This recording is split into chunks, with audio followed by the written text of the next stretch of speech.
Hello friends, तो आज हम इस वीडियो में बात करने वाले ऑपरेटिंग सिस्टम की पहले यूनिट की। और यूनिट 1 में जितने भी टॉपिक्स हैं हमने सभी को कवर कर लिया है। अगर आप लास्ट तक इस वीडियो को देख लेंगे ना तो आपके सारे डाउट्स 100% क्लियर हो जाएंगे।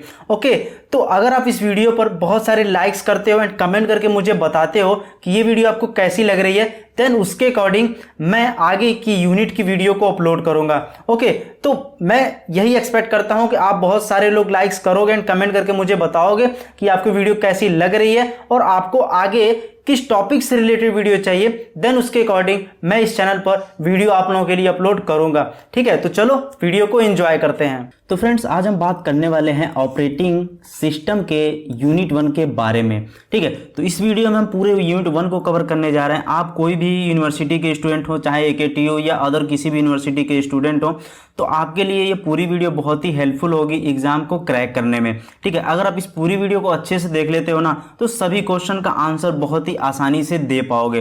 ठीक है, तो हमेशा की तरह चलो वीडियो को शुरू करने से पहले हम जान लेते हैं कि इस पूरे वीडियो में किन किन टॉपिक्स के बारे में डिस्कस करने वाले हैं। तो सबसे पहले हम बात करेंगे ऑपरेटिंग सिस्टम एंड फंक्शंस की। यार, हमें पता होना चाहिए ना कि हम ऑपरेटिंग सिस्टम पढ़ने जा रहे हैं तो एक्चुअल में ऑपरेटिंग सिस्टम होता क्या है, इसके फंक्शंस क्या होते हैं, आखिर में ये काम क्या करता है। तो इन सारे बेसिक पॉइंट को ग्राउंड लेवल से कवर करेंगे, फिर स्टेप बाय स्टेप आगे हम सभी टॉपिक्स को कवर करते चलेंगे। ठीक है, तो बैच के बारे में देखेंगे जो कि बैच ऑपरेटिंग सिस्टम होता है, फिर interactive, time sharing, real time, multi processor, multi user, इन सभी चीजों को देखेंगे। फिर उसके बाद मल्टी थ्रेडेड सिस्टम का देखेंगे, जैसे थ्रेड वगैरह का कॉन्सेप्ट आता है, प्रोसेस वगैरह का होता है, इन सभी चीजों को यहाँ पे देखेंगे। स्पूलिंग जो कि काफी एक इंपॉर्टेंट टॉपिक है, इसको भी देखेंगे हम लोग। लेयर्ड स्ट्रक्चर के बारे में देखेंगे, ऑपरेटिंग सिस्टम के कुछ कंपोनेंट्स के बारे में देखेंगे, एंड रीइंटरेंट कर्नल्स के बारे में देखेंगे। फिर monolithic and micro kernel system होता है, ये काफी इंपॉर्टेंट होता है, इसके बारे में देखेंगे। सिस्टम कॉल्स के बारे में देखेंगे जो कि काफी इंपॉर्टेंट ये भी होता है। तो इसमें कुछ कॉल्स होते हैं, उन सभी चीजों को देखेंगे, कैसे वर्क करता है वो सारी चीजें देखेंगे। एंड इस पूरे यूनिट में कौन कौन से कुछ क्वेश्चंस जो इंपॉर्टेंट हैं वो हम लोग भी डिस्कस करेंगे, ताकि अगर आप उन क्वेश्चन को याद कर लेते हैं, पढ़ लेते हैं, तो अगर एग्जाम में उससे रिलेटेड अगर कोई क्वेश्चन पूछा जाता है तो बहुत ही आसानी से आप आंसर दे पाएंगे। और हमेशा की तरह ये वीडियो हम लोग की हैप्पी एंड हो जाएगी, एंड द लास्ट आपके चेहरे पर एक स्माइल जरूर होगी कि हाँ यार, मैं पूरी वीडियो देखा तो मुझे चीजें समझ में आई। ओके, तो चलो फटाफट अब बात करते हैं हम सबसे पहले ऑपरेटिंग सिस्टम एंड इसके फंक्शंस की। ठीक, तो सबसे पहले हम कवर करते हैं कि ऑपरेटिंग सिस्टम क्या होता है। ठीक है, क्योंकि ऑपरेटिंग सिस्टम तो हम लोग पढ़ने जा रहे हैं, तो सबसे पहले ऑपरेटिंग सिस्टम समझते हैं। तो इसे बताने से पहले मैं एक चीज बता देता हूं, जैसे कि आप लोग मोबाइल यूज करते हो, लैपटॉप यूज करते हो, तो आपको पता होगा कि हम ऑपरेटिंग सिस्टम उसमें यूज करते हैं। फॉर एग्जाम्पल के लिए अगर आप मोबाइल यूज करते हो, तो वहां पे क्या, कौन सा ऑपरेटिंग यूज करते हो आप? एंड्रॉयड करते हो, एंड्रॉयड OS यूज करते हो। मे भी कुछ लोग आईफोन यूज करते हैं तो वहाँ पे iOS यूज होता है। ठीक है, जैसे कि एप्पल के कुछ लैपटॉप्स होते हैं उसमें मैक OS होता है। अगर हम लैपटॉप वगैरह यूज करते हैं, जैसे HP वगैरह कुछ नॉर्मल जो हम लोग लैपटॉप यूज करते हैं, बहुत सारे लोग उतने कॉस्टली अफोर्ड नहीं कर पाते हैं, तो वहाँ पे हम लोग क्या यूज करते हैं?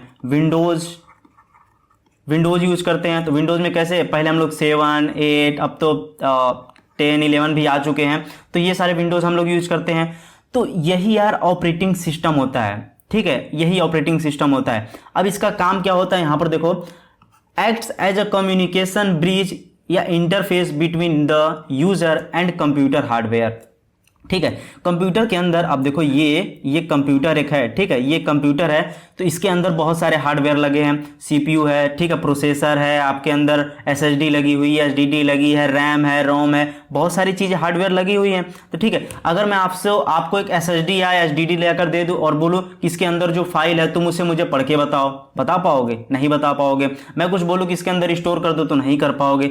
तो यार, स्टोर करने के लिए, रीड करने के लिए हमें एक प्लेटफॉर्म की जरूरत पड़ेगी, किसी एक चीज की जरूरत पड़ेगी, और वही हेल्पफुल करता है हमारा ऑपरेटिंग सिस्टम, जो कि जो विंडोज यूज करते हैं, जो मैक OS यूज करते हैं। ठीक, तो हमें वहां पर हेल्प करता है ऑपरेटिंग सिस्टम ही, जिसकी मदद से हम कम्युनिकेट कर पाते हैं कंप्यूटर हार्डवेयर से।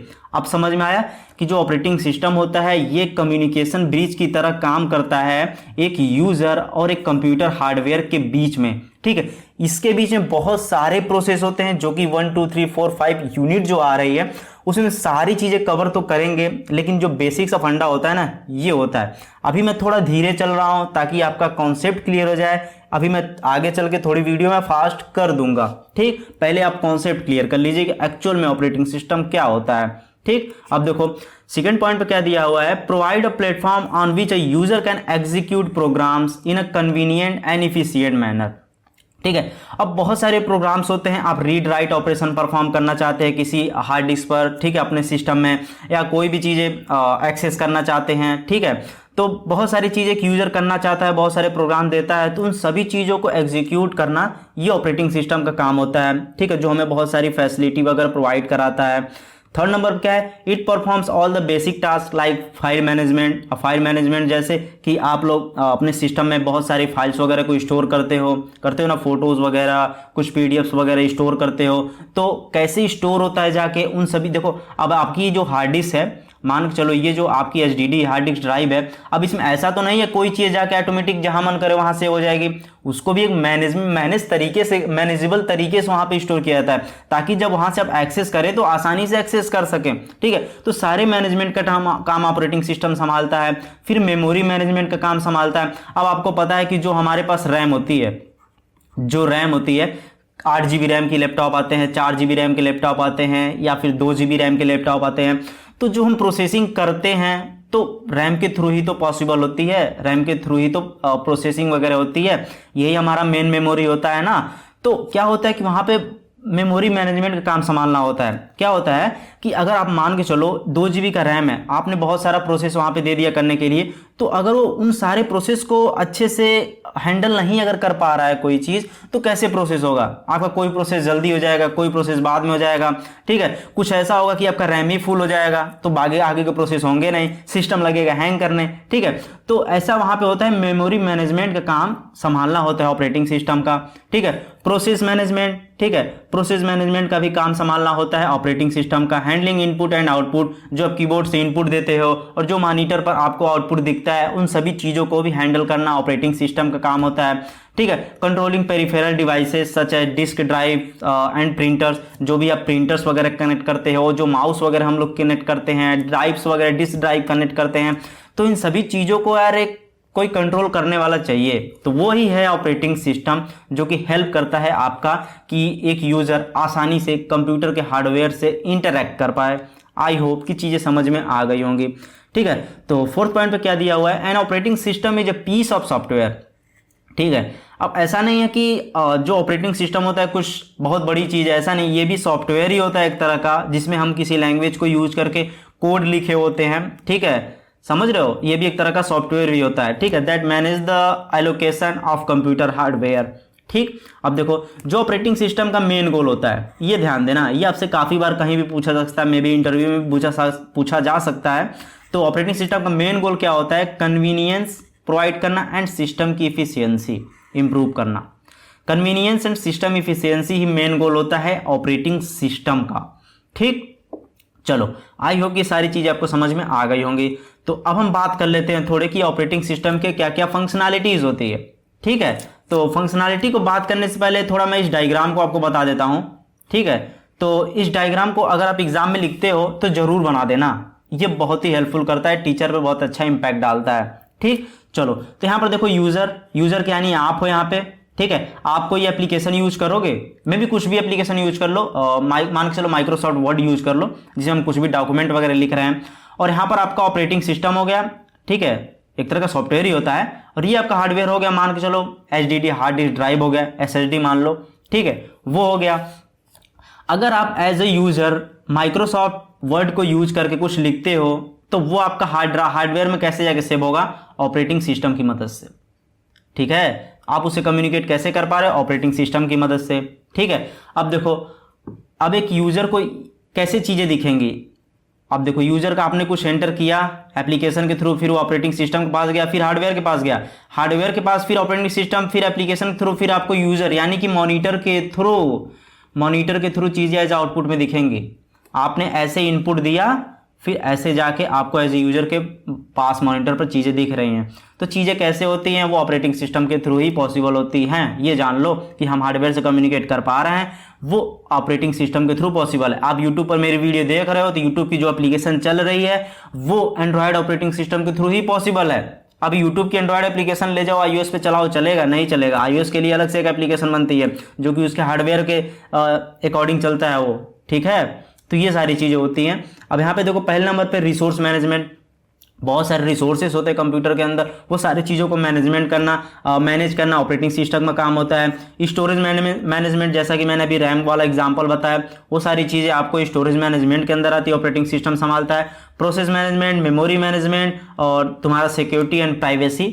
सिक्योरिटी एंड प्राइवेसी भी बहुत ही एक बड़ा टास्क होता है किसी भी चीज़ का, समझ लो। ऐसा तो है नहीं कोई भी आपके सिस्टम को यूज करके फिर चला जाए, ऐसा तो नहीं ना कि डेटा निकाले तुरंत चला जाए। इंक्रिप्शन की नाम की भी एक चीज़ होती है कि कोई अटैक ना आपके सिस्टम पर कर दे, आसानी से अटैक करके सारा डेटा ही उड़ा ले जाए, हैकर अच्छे से हैक ना कर पाए, क्रैक ना कर पाए, ठीक। तो सिस्टम एंड प्राइवेसी की भी बहुत ही इंपॉर्टेंट होता है किसी भी ऑपरेटिंग सिस्टम को लेके, ठीक है।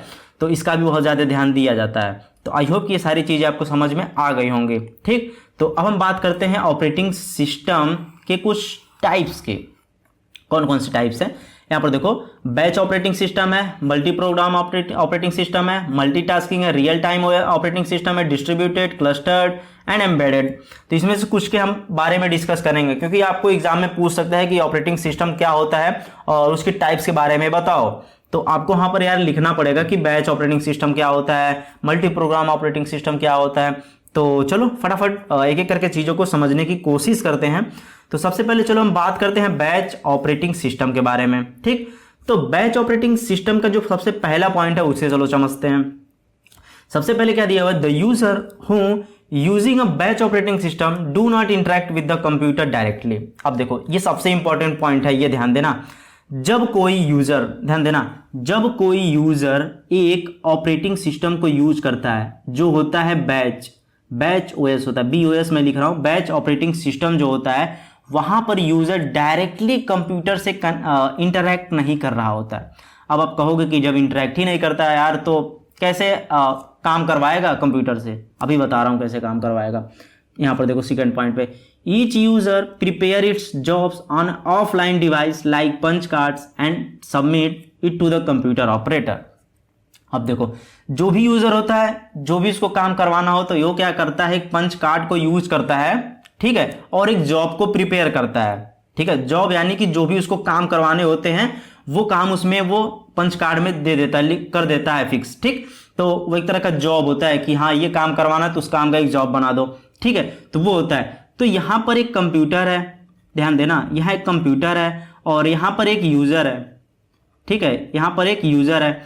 अब ये क्या करेगा, एक पंच कार्ड बना लेगा, एक पंच कार्ड को यूज करके, एक पीसी यानी कि पंच कार्ड को यूज करके ये अपने जॉब को एक रेडी कर लेगा। और यहां पर एक कंप्यूटर है ना, कंप्यूटर, यहां पर भी एक कंप्यूटर ऑपरेटर होगा, बैठा होगा, ठीक है। तो ये बंदा क्या करेगा, इस पंच कार्ड को लाकर दे देगा कंप्यूटर ऑपरेटर को, ध्यान देना, कंप्यूटर ऑपरेटर को दे देगा। और फिर कंप्यूटर ऑपरेटर क्या करेगा, उसमें डाल के कंप्यूटर में सारे जो भी प्रोसेस वगैरह होंगी वो करेगा, उस जॉब को एग्जीक्यूट कराएगा, ठीक है, CPU प्रोसेसर को यूज करके एग्जीक्यूट कराएगा, फिर उसका आउटपुट यूजर को वो देगा। ऐसे होता है। तो यही है कि जो यूजर होता है ना, ये यूजर डायरेक्ट इस कंप्यूटर से कनेक्टेड नहीं होता है। आई होप ये चीजें आपको समझ में आ गई होंगी। तो अब हम बात करते हैं थर्ड पॉइंट की, to speed up the processing jobs with similar needs are batch together and run as a group. इसका मतलब क्या है समझो, कि जो बहुत सेम टाइप्स के जॉब होते हैं, ध्यान देना, मान लो दो जॉब हैं जो कि सेम टाइप्स के हैं।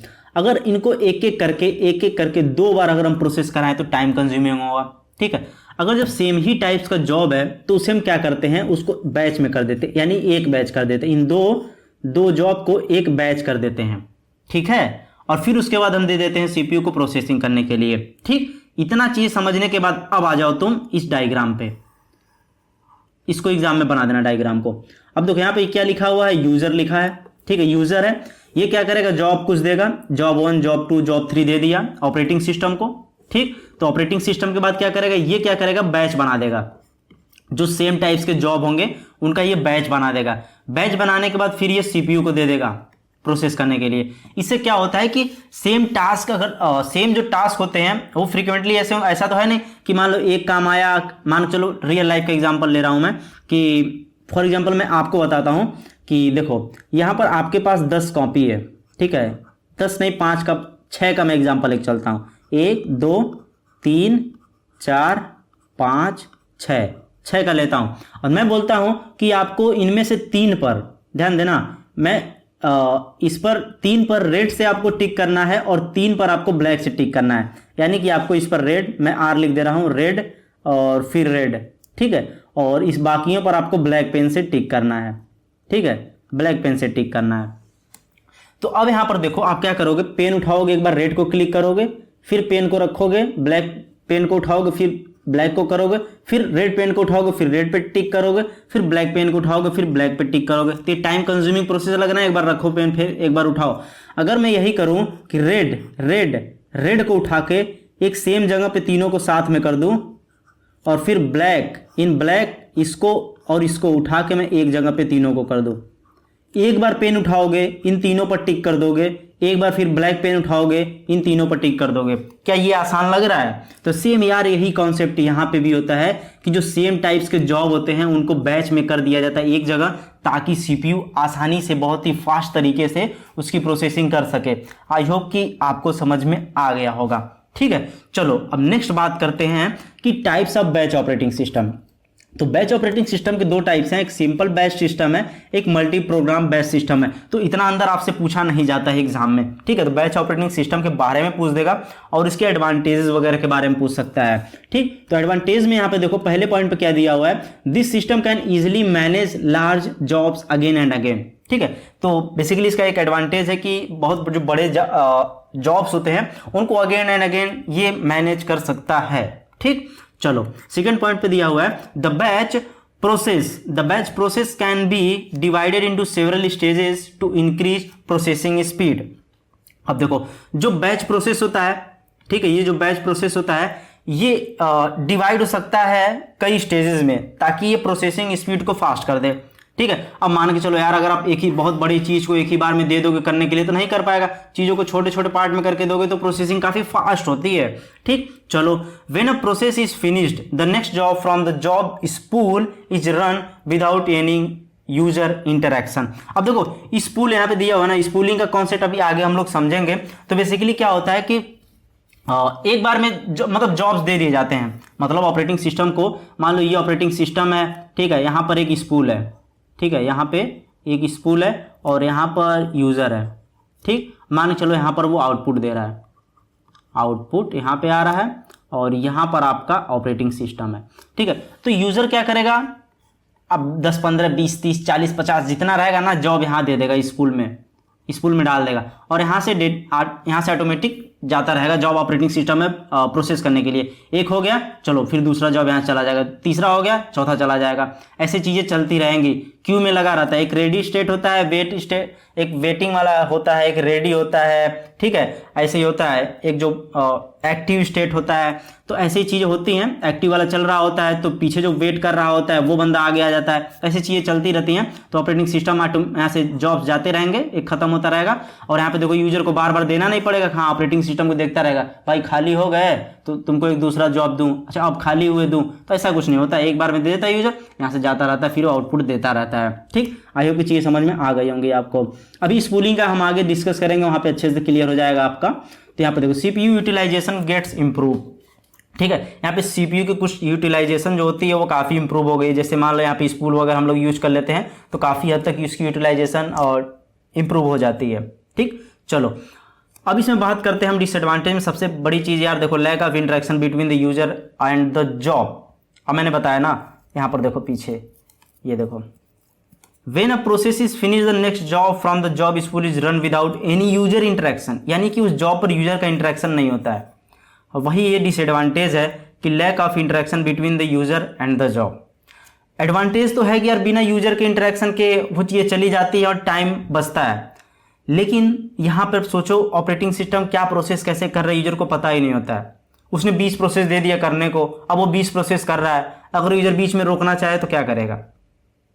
कौन सा प्रोसेस चल रहा है उसे क्या पता रहेगा यार कि कौन सा प्रोसेस चल रहा है यार, किसको रोक दूं, कहां तक चला, चीजें थोड़ी दिक्कत हो जाती है वहां पे। तो इसलिए कहीं ना कहीं इंटरेक्शन यूजर का होना जरूरी है। अब मान चलो आपने एक रोबोट बना दिया, फॉर एग्जाम्पल के लिए बोल रहा हूं, उसे रूम में छोड़ दिए, अब पता नहीं वो क्या क्या करेगा यार रूम में। अगर आप रहोगे तभी तो देखोगे कि हाँ चीजें क्या कर रही हैं। आप घर में मान के चलो एक मोटर ही लगा पानी वाला, आप उसे चालू कर दोगे तो पानी भरता रहेगा, उसे थोड़ी पता है कब बंद करना है, समझ रहे हो? तो जब तक आप देखते नहीं रहोगे तब तक चीजें कैसे करोगे? जस्ट मैंने एक एग्जांपल दिया कि आपको थोड़ी आप रिलेट कर पाए, तो वहां पे चीजें हैं। ठीक, देखो CPU is being often idle because the speed of the mechanical input output devices is slower than the CPU। अब देखो यहाँ पे क्या होता है कि आपकी जो आपका जो प्रोसेसर होता है, जो CPU होता है, ठीक है, वो काफी फास्ट होता है। अब जो आपका प्रोसेसर है वो तो फास्ट होता है। अब मान के चलो ये प्रोसेसिंग आपका मिली सेकेंड में करता है, और आप यहाँ पे कीबोर्ड या किसी भी चीज़ को यूज़ करके अगर आप इनपुट देते हो, क्या आपके कीबोर्ड की स्पीड फास्ट है कि प्रोसेसर की स्पीड फास्ट है? मुझे ये बताओ। आपके प्रोसेसर की स्पीड फास्ट है एज कंपेयर टू कीबोर्ड, ठीक है। तो यहाँ पे क्या होता है कि कोई बंदा अगर जॉब दे रहा होता है ना, मैं कीबोर्ड का एग्जांपल जस्ट वैसे बताया, अगर कोई यूजर जॉब दे रहा है ऑपरेटिंग सिस्टम को करने के लिए और प्रोसेसर ही उसे करेगा एग्जीक्यूट, तो वहाँ पे प्रोसेसर की स्पीड तो फास्ट है, जॉब यूजर जो दे रहा है, कंप्यूटर ऑपरेटर जो दे रहा है उसकी स्पीड स्लो है। तो वहाँ पर ये क्या भाई साहब करेंगे, बैठे रहेंगे, आइडल रहेंगे। आइडल क्या नहीं, आइडल जब भी लिखा रहे ना तो समझ जाना कि उतने टाइम के लिए वो प्रोसेसर फ्री रहता है, कोई काम ही नहीं करता है। तो यानी कि यार जब प्रोसेसर खाली बैठा रहेगा तो क्या मतलब है, टाइम वेस्ट है, उसके हमेशा काम करवाते रहो, तभी तो चीज़ें फास्ट होंगी। जो कि आज की जो करंट टाइम के जितनी भी डिवाइसेज जो फास्ट तरीके से काम करती है ना कहीं देखा जाए तो प्रोसेसिंग को और अच्छे तरीके से इन्हांस ही किया गया है। जो भी प्रोसेसर आज के टाइम पे आ रहे हैं, ये जो कोर वगैरह का कॉन्सेप्ट सुनते हो, 8 कोर 4 कोर, इन सब के बारे में आपको पता होगा। अगर नहीं पता है तो एक बार इंटरनेट पर जाके सर्च करके पढ़ना, काफ़ी हेल्पफुल ये चीज़ें होती है। तो मैं यहाँ पे सारी चीज़ें नहीं बताने वाला हूँ, और मैं भी ऑपरेटिंग सिस्टम के आने वाले यूनिट्स में चीज़ें कवर हो, ठीक है। चलो थर्ड पॉइंट पे क्या दिया हुआ है, computer operators must have full knowledge of batch system. अब देखो एक यूजर ने तो जॉब बना के दे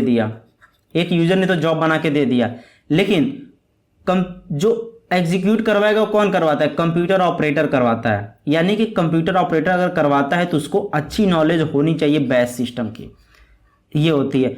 और आप जानते हो अच्छे लोग मिलना आज के ज़माने में बहुत मुश्किल होता है। तो वहीं पर था कि बहुत कम लोग होते थे जो एक्सपीरियंस्ड होते थे बैच सिस्टम को लेके, तो वहाँ पे चीज़ें थोड़ी यार देखने को मिलती थी, ठीक है। तो आई होप कि चीज़ें आपको बैच ऑपरेटिंग सिस्टम समझ में आ गई होंगी, ठीक है। तो कमेंट करके मुझे ज़रूर बताना, और जैसा कि यार मैं वीडियो बहुत अपलोड करूँगा आगे जल्द से जल्द, तो कोशिश करूँगा अपलोड करने का, तो फटाफट चैनल को सब्सक्राइब कर लो। फिर ये ना कहना कि वीडियो मुझे मिल नहीं रही है और आपसे वीडियो मिस हो जाए। तो फटाफट चैनल को सब्सक्राइब कर लो, और वीडियो अच्छी लग रही है तो यार एक लाइक ज़रूर करो, एंड कमेंट करके मुझे ज़रूर बताओ कि ये वीडियो आपको कैसी लग रही है। मुझे यार दिल से अच्छा लगता है कि आप लोग कमेंट करके जब बताते हो कि हाँ मुझे वीडियो अच्छी लग रही है। और एक चीज़ और, आपको नेक्स्ट वीडियो किस टॉपिक पर चाहिए ये भी आप कमेंट करके मुझे बता सकते हो, ठीक है। चलो अब बात करते हैं हम इंटरैक्टिव ऑपरेटिंग सिस्टम की, ठीक। ये भी काफ़ी ईजी टॉपिक है, इसे देखो। तो इंटरैक्टिव ऑपरेटिंग सिस्टम का क्या कॉन्सेप्ट होता है, सबसे पहले यहाँ पे देखो पहला point, An interactive operating system is one that allows the user to directly interact with the operating system। अब देखो बैच ऑपरेटिंग सिस्टम में क्या था, हम डायरेक्टली इंटरैक्ट नहीं करते थे, ये ध्यान देना। और यहाँ पर हम क्या कर रहे हैं, डायरेक्टली इंटरैक्ट कर रहे हैं, ठीक है, ऑपरेटिंग सिस्टम से। वाइल्स वन और मोर प्रोग्राम्स आर रनिंग, ठीक है, एक या एक से अधिक प्रोग्राम अगर रन कर रहे हैं तो वहाँ पे हम डायरेक्टली इंटरैक्ट कर सकते हैं ऑपरेटिंग सिस्टम से, ठीक है। अब देखो इसके बाद क्या दिया हुआ है, there will be an user interface in place to allow this to happen. अब देखो एक यूजर इंटरफेस होता है, ध्यान देना, एक यूजर इंटरफेस होता है जहां से यूजर इंटरैक्ट कर पाता है ऑपरेटिंग सिस्टम से, ठीक। It could be a command line style और interface, and it could be a graphical interface. अब देखो कमांड लाइन इंटरफेस क्या होता है, आप डॉस का नाम सुने हो, अरे यार वही कमांड प्रॉम्प्ट नाम सुने होगे ना, अरे नहीं सुने, CMD, ठीक। CMD होती है ना, क्या करते हैं यार उसमें टाइप करते हैं, डायरेक्टरी बनाते हैं, टाइप करते चीज़ें टाइप करनी पड़ती है, ठीक है। तो टाइप कर करके चीज़ें देखनी पड़ती है। तो वहीं पर एक हमें कमांड लाइन इंटरफेस मिलता है जिसकी वजह से हम चीज़ों को एग्जीक्यूट करा पाते हैं। अब आप में से जावा काफ़ी लोग जानते होंगे, तो आपको पता है कि हम लोग कैसे जावा सी लिख के कंपाइल करवाते हैं कोड को, आपको चीज़ें पता होंगी।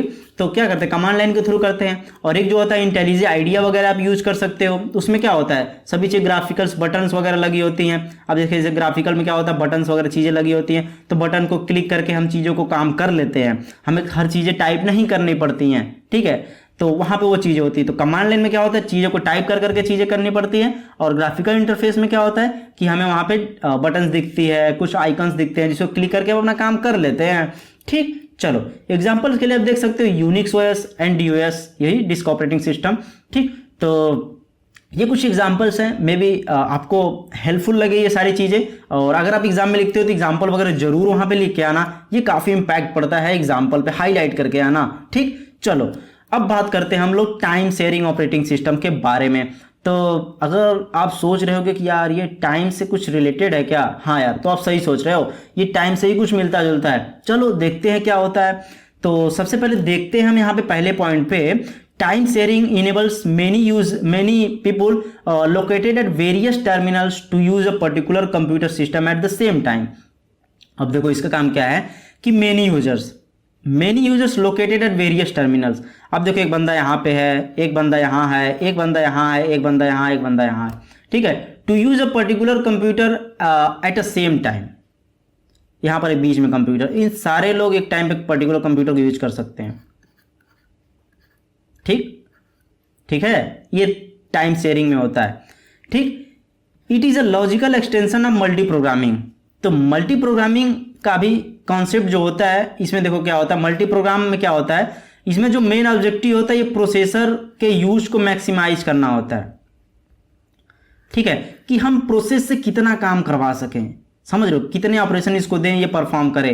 टाइम नहीं दिखाया जाता वहां, ये ध्यान देना, टाइम नहीं, हम प्रोसेसर से कितना काम करवा सकें, ठीक है, इसको आइडल ना छोड़े, वो होता है। तो बेसिकली ये क्या है, टाइम शेयरिंग ये एक्सटेंशन है मल्टी प्रोग्रामिंग का, ठीक है, ये एक्सटेंशन है मल्टी प्रोग्रामिंग का, ठीक। The processor time is shared among multiple user simultaneously is turn at time sharing. अब देखो प्रोसेसर टाइम, जो प्रोसेसर का टाइम होता है is shared among multiple users. अब देखो ये जो बीच में कंप्यूटर जो लगा होता है, यहाँ पे प्रोसेसर भी रहेगा। अब जैसे मान देखो ये मल्टीपल यूजर्स, बीच में कंप्यूटर लगा है, ठीक है। तो अगर ये इसको एक्सेस करते हैं तो जो इस प्रोसेसर की टाइम होती है, सेंटर वाले, ये सेंटर का जो प्रोसेसर होता है, ये सेंटर की जो प्रोसेसर होती है, इसकी जो टाइम होती है इन सभी लोगों में डिवाइड हो जाता है, ठीक है। और ये सारे लोग एक टाइम पे चीजें कर पाते हैं। देखो प्रोसेसर एक टाइम पे एक ही ऑपरेशन परफॉर्म करता है, ध्यान देना, लेकिन वो इतना फास्ट करता है ना, तो लोगों को लगता है कि एक बार में कई चीजें कर रहा है, ठीक है। चाहे आपका फोन में जो प्रोसेसर लगा हो या कहीं भी लगा, एक टाइम पे एक ही प्रोसेस होता है, लेकिन चीज़ें इतनी फास्ट होती हैं कि हमें लगता है कि यार हम एक सेकंड में बहुत सारी चीज़ें कर रहे हैं, ठीक है। तो ये सारी चीज़ें होती हैं। तो मैंने मल्टी प्रोग्राम बोल दिया। टाइम शेयरिंग में सिस्टम में क्या होता है, टाइम शेयरिंग का जो मेन ऑब्जेक्टिव होता है ना, मिनिमाइज रिस्पॉन्स टाइम।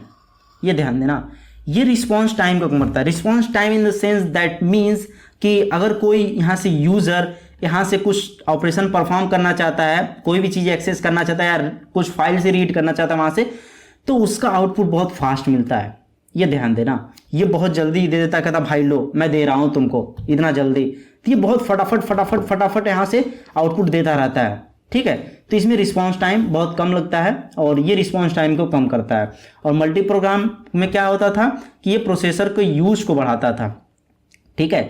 चलो, multiple jobs are implemented by the CPU by switching between them, but the switches occur so frequently so the user can receive an immediate response। अब देखो जो switches होती है ना, ये देखो यहाँ पर देखो दे भी दिया है, स्विचेस अगर सो फ्रीक्वेंटली, जो स्विचेस होती है, स्विचिंग होती है ना, उनके बीच में बहुत ही फास्ट हो रही होती है, जिसकी मदद से जो यूज़र होता है वो इमीडिएट रिस्पॉन्स को रिसीव करता है, ठीक है। जो भी वो रिक्वेस्ट, यार मान लो यूज़र है, ये सिस्टम यहाँ पे, ये मान लो यूज़र है और यहाँ पर एक सिस्टम लगा है, ठीक है। यहाँ पर कुछ रिक्वेस्ट कर रहा है, ठीक है, ये रिक्वेस्ट किया, अब यहाँ से रिस्पॉन्स तो कुछ जाएगा, ठीक है। रिस्पॉन्स यहाँ से रिस्पॉन्स गया, ये बहुत ही फास्ट जा रहा होता है, ठीक। तो ये चीज़ होती है टाइम शेयरिंग ऑपरेटिंग सिस्टम में, ठीक। तो यहाँ पर देखो एक डायग्राम है, मैं डायग्राम को बाद में दिखा रहा हूँ इसलिए ताकि आप पीछे जितनी चीज़ें मैं बताई आपको यहाँ पे चीज़ें समझ में आ जाए। तो देखो यहाँ पर एक यूज़र 1 है, यूज़र 2 है, 3 है, 4 है, 5 है और 6 है। यूज़र 5 क्या कर रहा है, अभी एक्टिव स्टेट में है, ध्यान देना, एक्टिव स्टेट में, यानी कि सीपीयू को यूज़ में ले रहा है, ठीक है। अब यहाँ पे पीछे जो यूज़र 6 है ये रेडी स्टेट में है, अब ये देख रहा है अभी तुम्हारा काम खत्म हुआ कि नहीं खत्म हुआ। जैसे इसका काम खत्म हो जाएगा तो ये कहेगा चलो आगे बढ़ो, अब ये आ जाएगा सीपीयू के पास, ये सीपीयू को फिर यूज करने लगेगा, ध्यान देना, ये सीपीयू को यूज करने लगेगा फिर, ठीक, ऐसे ही आ जाएगा। फिर हो सकता हो कि यूज़र 1 आपका रेडी स्टेट में आ जाए बाद में, ठीक है, बाद में आ जाए, और फिर जैसे ही यूज़र 6 कंप्लीट होगा तो यूज़र 1 फिर लग जाएगा उसमें। तो ये चीज़ें बहुत ही जल्दी स्विचिंग हो रही होती है, बहुत ही फास्ट चल रही होती हैं, ठीक है, तो प्रोसेसिंग बहुत ही फास्ट हो रही होती है, ठीक, इस तरीके से चीज़ें हो रही होती हैं, ठीक। चलो एडवांटेजेस देख लेते हैं। तो it provides the advantage of quick response. अब द क्विक रिस्पॉन्स मतलब कि एक यूज़र डिमांड करता है प्रोसेसर से मान लो यूज़र प्रोसेसर से डिमांड करता है, प्रोसेसर यूज़र को रिस्पॉन्स बहुत जल्दी देता है। It reduces CPU idle time. Idle time कैसे रिड्यूस करता है, अब देखो ये तो काम कर रहा है, ये तो काम कर रहा है और ये पीछे से देखता रहता है अबे फ्री हुए कि नहीं फ्री हुए, फ्री हुए कि नहीं फ्री हुए, तो ये तुरंत आ जाता है काम में, कहता हाँ भाई फ्री तो हो गया, लाओ तुमको मैं फ्री यूज करता हूँ। तो वहाँ पे ये हो रहा होता है, सीपीयू को छोड़ते ही नहीं है खाली सब, समझ रहे हो, तो यही वहाँ पे हो रहा होता है, ठीक। चलो डिसएडवांटेज में देखते हैं, रिलायबिलिटी प्रॉब्लम एक इसमें आती है और एक आता है डेटा कम्युनिकेशन प्रॉब्लम, ठीक है, दो इसके डिसएडवांटेज होते हैं, ठीक। चलो अब बात करते हैं हम रियल टाइम ऑपरेटिंग सिस्टम। वो तो टाइम शेयरिंग ऑपरेटिंग सिस्टम था, लेकिन ये रियल टाइम ऑपरेटिंग सिस्टम है, ठीक है। अब रियल टाइम ऑपरेटिंग सिस्टम क्या होता है, चलो इसके बारे में थोड़ा देखते हैं। तो बेसिकली सबसे पहले हम आरटीओएस यानी कि इसका शॉर्ट फॉर्म हम बोलते हैं, रियल टाइम ऑपरेटिंग सिस्टम का आरटीओएस बोलते हैं, तो कंफ्यूज मत होना मैंने क्या लिख दिया। Is special purpose operating system used in computers that has strict time constraint for any job to be perform. बस इसका मतलब ये समझ लो, कहीं कहीं पर क्या होता है कि यहाँ पर एक मान लो कोई कंप्यूटर है और हमें इससे एक रिस्ट्रिक्ट टाइम में मुझे तुमसे रिस्पॉन्स 1 सेकेंड में चाहिए या 2 सेकेंड में चाहिए ही चाहिए, मुझे उससे ज़्यादा लेट नहीं चाहिए, तो वहाँ पे हम रियल टाइम ऑपरेटिंग सिस्टम का यूज करते हैं। फॉर एग्जांपल के लिए आप अगर घर में आपकी एसी लगी हुई है और अगर आपके पास घर में एसी लगी है, आपके एसी लगी है और यहाँ पर आपके पास फ़ोन है, आप मज़े से बेड पे सोए हो और इस फ़ोन से एसी को अगर आप कंट्रोल करते हो, अगर वो एसी को कंट्रोल कर रहे हो तो आप फ़ोन में क्लिक कर रहे हो और एसी बंद हो 1 मिनट बाद, क्या करोगे, उठा के फेंक दोगे एसी बाहर, कहोगे यार किस फालतू कंपनी का मैं एसी उठा रहा है, इसको कंट्रोल कर रहा हूँ तो 1 मिनट बाद बंद कर रहे हैं एसी, क्या मतलब है। आपके रूम में बल्ब लगा है, अगर आप उसे फ़ोन से आप ऑन ऑफ कर रहे हो, वो 10 सेकेंड लेट से हो रहा है, क्या मतलब है वहाँ पे। तो वहाँ पर चीज़ें आपकी तुरंत होनी चाहिए ना, एक टाइम फिक्स लिमिट होता है तो वहाँ पे होनी चाहिए। अभी मैं बातें करूँगा कहाँ कहाँ पे इसको यूज़ किया जाता है, तो यही होता है कि तुरंत होना चाहिए चीज़ें एक स्ट्रिक्ट टाइम के अंदर, ठीक। अब देखो इसके कुछ एग्जाम्पल्स की अगर बात मैं करूँ तो पहले नंबर पर क्या है, एयरलाइंस ट्रैफिक कंट्रोल सिस्टम। अब देखो एयरलाइंस ट्रैफिक, अब जो आसमान में देखो रोड पे जो गाड़ियाँ चलती हैं उसका तो है ना कुछ ट्रैफिक कंट्रोलिंग सिस्टम है, रूट वगैरह ऐसे ऐसे ऐसे ऐसे रूट बने हुए हैं, ठीक है, रूट ऐसे मिलता जुलता है। लेकिन जो आसमान में उड़ती है ना जहाज, वहाँ पे भी यार देखो वहाँ पे भी ऐसे ऐसे ऐसे ऐसे रास्ते बने होते हैं। ऐसा नहीं है कि जिस जहाज को मन करे जहाँ मन करे वहाँ उड़ जाए जिस रास्ते पे, तभी पता चलता है कि कौन सी जहाज कहाँ गायब हो गई, पता चलता है ना, तो वैसे होता है। तो एयरलाइंस में भी यार ट्रैफिक कंट्रोलिंग का काम होता है, तो वहाँ पे ऐसे ऑपरेटिंग सिस्टम का यूज किया जाता है ताकि जो पायलट होता है उसे सिग्नल दिया जा सके कि हाँ आपको इस टाइम पे इतनी स्पीड से जाना है, उधर से कोई ऐसी एयरप्लेन तो आ नहीं रही है, ठीक है, तो वहाँ पे चीज़ें ऐसा वेदर है, ठीक है, तो ये सारी चीज़ें वहाँ पे दी जाती हैं।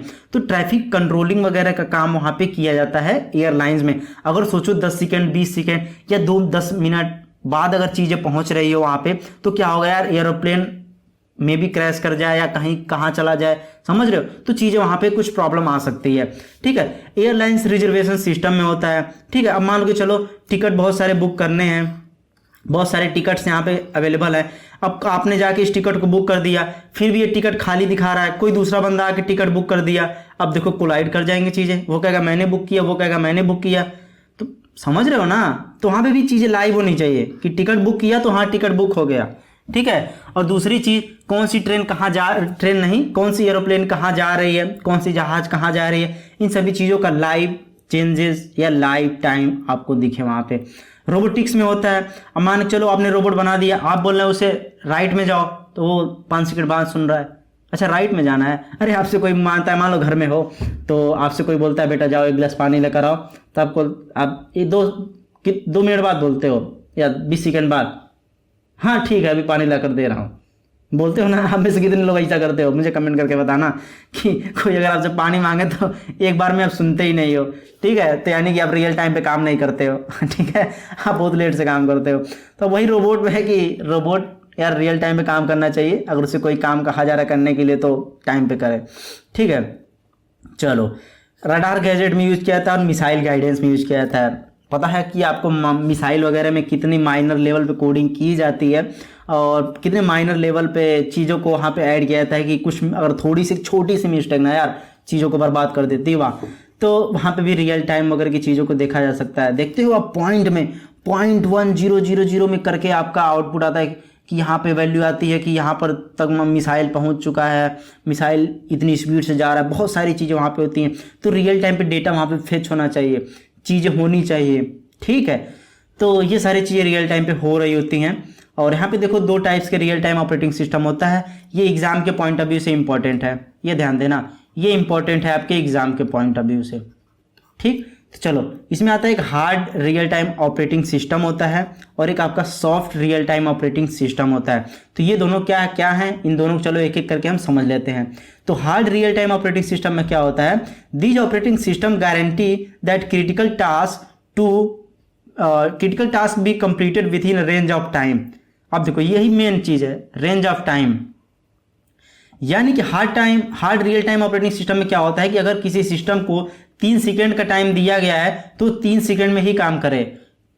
पहले कर दे तो बेहतर है, अलग की चीज़ है, लेकिन 3 से 4 सेकेंड नहीं होने चाहिए, ये ध्यान देना। ये बहुत ही स्ट्रिक्ट होता है टाइम को लेके, ठीक है। गिवन रेंज ऑफ टाइम में उस काम को कंप्लीट होना चाहिए। अब देखो इसका एग्जांपल क्या है, a robot is hire to weld a car body. अब देखो अगर एक रोबोट को आप हायर करते हैं किसी भी कार की बॉडी को वेल्ड करने के लिए, तो मान के चलो अगर वो टाइम से पहले कर देता है तो भी दिक्कत है, अच्छे से उन्हें वेल्ड नहीं किया। लेट से करता है तो कस्टमर सेटिस्फैक्शन वहाँ पे नहीं मिलेगा।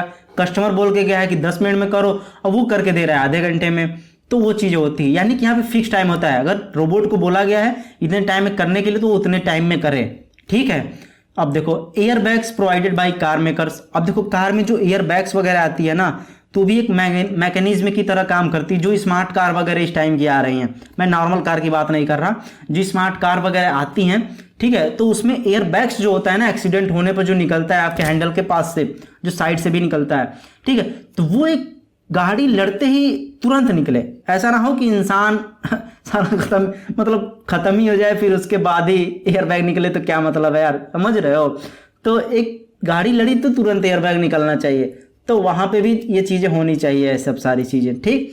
Soft real time operating system में क्या है, this operating system provide some relaxation in time limit. अब देखो ये कुछ यार रिलैक्सेशन प्रोवाइड करता है टाइम लिमिट। अब ये ना कहना कि पूरा फ्री कर देता है ना, रिलैक्सेशन प्रोवाइड करता है as compare to hard real time operating system, ठीक है। एग्जाम्पल के लिए मल्टीमीडिया सिस्टम, आप बहुत सारे मल्टीमीडिया सिस्टम यूज़ करते हैं, वहाँ पे थोड़ी 1-2 मिनट लेट से ही चीज़ हो जाती है, तो 3 सेकंड लेट से आता है तो कोई दिक्कत नहीं होता है। डिजिटल ऑडियो सिस्टम में एक्सेट्रा, ये सारी चीज़ों में soft real time operating system का यूज किया जाता है। तो आई होप कि ये चीज़ आपको समझ में आ गई होंगी, और चीज़ आपको समझ में आई होंगी तो एक लाइक करो अगर ये वीडियो आपको समझ में आ रही है, ठीक है। इससे मुझे पता चलता है कि हाँ इतने लोगों को वीडियो पसंद आ रही है, तो ही मैं नेक्स्ट वीडियो बनाऊंगा, समझ रहे हो आप लोग। ज़्यादा से ज़्यादा अगर लाइक करोगे आप लोग तो जल्द से जल्द मैं कोशिश करूंगा नई वीडियो अपलोड करने के लिए। अब देखो इसके एडवांटेजेस क्या होते हैं। सबसे पहले तो मेमोरी एलोकेशन में, ठीक है, एरर फ्री होता है, ठीक, एम्बेडेड सिस्टम में यूज़ किया जाता है, और टास्क शिफ्टिंग में किया जाता है, ठीक है। अब देखो पहले नंबर पर देखो फंक्शन में टास्क मैनेजमेंट, ठीक है, तो जो भी टास्क वगैरह होते हैं ना इसमें बहुत अच्छी तरीके से मैनेज होते हैं। भाई तुमको 2 सेकंड में करना है तो करना है, ये काम तब करना है तो करना ही करना है, ये सारी चीज़ें होती हैं। शेड्यूलिंग होती है, रिसोर्स मैनेजमेंट भी बहुत अच्छे तरीके से इसमें होता है, इंटरप्ट हैंडलिंग भी होती है, ठीक है, बहुत अच्छे तरीके से। तो ये सारी चीज़ें आती हैं आपके एडवांटेजेस एंड फंक्शंस के अंदर।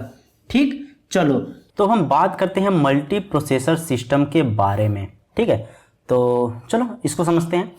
तो सबसे पहले यहाँ पे दिया हुआ है सिस्टम्स है multiple processor working in parallel, ठीक है, that share the computer, clock, memory, बस, पेरिफेरल डिवाइसेस एक्सेट्रा। यहाँ पे ध्यान देना कि यहाँ पर देखो मल्टी प्रोसेसर, मल्टी मतलब क्या होता है, एक से अधिक, सेम वही कॉन्सेप्ट है कि यहाँ पर मल्टीपल प्रोसेसर होते हैं, ठीक है, जो कि काम कर रहे होते हैं पैरेलली।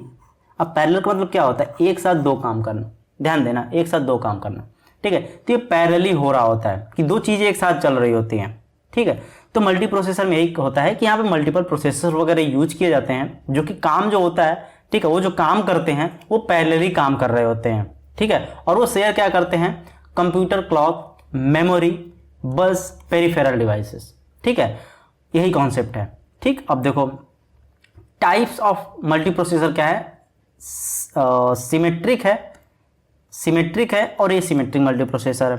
और जैसा कि इस डायग्राम में क्या दिया हुआ है, CPU 1 2 3 n तक है और ये मेमोरी है, यानी कि इस मेमोरी को सभी लोग एक्सेस कर रहे हैं। और यहाँ पर दिया भी है share the memory, that's it, यही ये काम करता है, ठीक है। तो जितने भी CPU प्रोसेसर वगैरह लगे रहते हैं ये सारी चीज़ें शेयर कर रहे होते हैं, ठीक है। तो इसके बाद अगर बात करें हम सिमेट्रिक मल्टी प्रोसेसर की, तो ये ध्यान देना इन दोनों के बीच में थोड़ा डिफरेंस है, लेकिन बहुत इजी टॉपिक है। ये देखो पहले पॉइंट में क्या दिया हुआ है, in this types of systems each processor contain a similar copy of the operating system. ये ध्यान देना, each processor contains similar copy of the operating system. Similar मैं लिख देता हूँ, सिमिलर ओएस, ये ध्यान देना इस वाले में, ठीक है। And they all communicates with each other, ठीक है। इसमें सिमेट्रिक में जितने भी सिस्टम होते हैं उसमें सारे प्रोसेसर ऑपरेटिंग सिस्टम की कॉपी को रखते हैं, similar copy of the operating system, यह ध्यान देना, ठीक है। और सभी लोग एक दूसरे से कम्युनिकेट करते हैं, ठीक है। चलो सेकंड पॉइंट पे दिया, all the processor are in peer to peer relationship, no master slave relationship exist between them. अब देखो इसमें जो होता है ना, ये आप मान लो एक प्रोसेसर है, एक प्रोसेसर, दूसरा प्रोसेसर, तीसरा प्रोसेसर और चौथा प्रोसेसर, पांचवा प्रोसेसर, यानी कि एक दूसरे से पीयर टू पीयर होते हैं। ये मान लो कनेक्टेड होते हैं, ठीक है, पीयर टू पीयर कनेक्टेड होते हैं, एक दूसरे से कनेक्टेड होते हैं, ठीक है। और उनके पास कॉपी होती है और इनके बीच में कोई मास्टर स्लेव नहीं होता है। मास्टर स्लेव का मैं अगर आपको बताऊं तो रियल लाइफ एग्जांपल का मतलब टीचर को ले लो। एक मास्टर होता है, टीचर होता है ना, जो सारे बच्चों को कंट्रोल कर रहा होता है, वही ने इंस्ट्रक्शन वगैरह देता है, ठीक है। तो इसमें कुछ ऐसा नहीं होता है कि यहाँ पर कोई एक मास्टर बैठा हो और इन सारे प्रोसेसर को इंस्ट्रक्शन दे, ऐसा कुछ नहीं यहाँ पे होता है, ठीक है। ये सारे लोग एक दूसरे से पीयर टू पीयर कनेक्ट होते हैं। एसिमेट्रिक में क्या होता है, पहले नंबर पे देखो, in asymmetric system each processor is given a predefined task. अब देखो each processor is given a predefined task, ठीक, there is a master processor that gives instruction to all the other processor. अब देखो यहाँ पर एक master processor होता है और ये बाकी जो भी प्रोसेसर होते हैं ना, ये सबको इंस्ट्रक्शन दे रहा होता है, जितने प्रोसेसर लगे रहते हैं सबको इंस्ट्रक्शन दे रहा होता है, ये ध्यान देना। Asymmetric multi processor system contains a master slave relationship, वही है, मास्टर स्लेव यहाँ पे होता है और इसमें आपका मास्टर स्लेव नहीं होता है, यहाँ पर नो मास्टर और यहाँ पे मास्टर यस, ठीक, ये ध्यान देना, इन दोनों के बीच में यही डिफरेंस है। चलो अब बात करते हैं इसके एडवांटेजेस की। तो पैरेलल होता है, इसमें पैरेलल होता है और जो कि पैरेललिज्म हो जो होता है उसे इंक्रीज करता है। ये इफिशियंसी इसमें काफ़ी इंप्रूव होती है, क्योंकि यहाँ पे बहुत सारे प्रोसेसर लगे हैं, तो आपको पता है कि इफिशियंसी इंप्रूव होनी ही होनी है। बहुत सारे प्रोसेसर होने की वजह से प्रोसेसिंग स्पीड भी बहुत ही फास्ट होती है और ये रिलायबल भी होता है, ठीक है। तो ये कुछ के इसके एडवांटेजेस थे, ठीक। अब बात करते हैं मल्टी यूजर सिस्टम की, ठीक है, चलो इसे समझते हैं।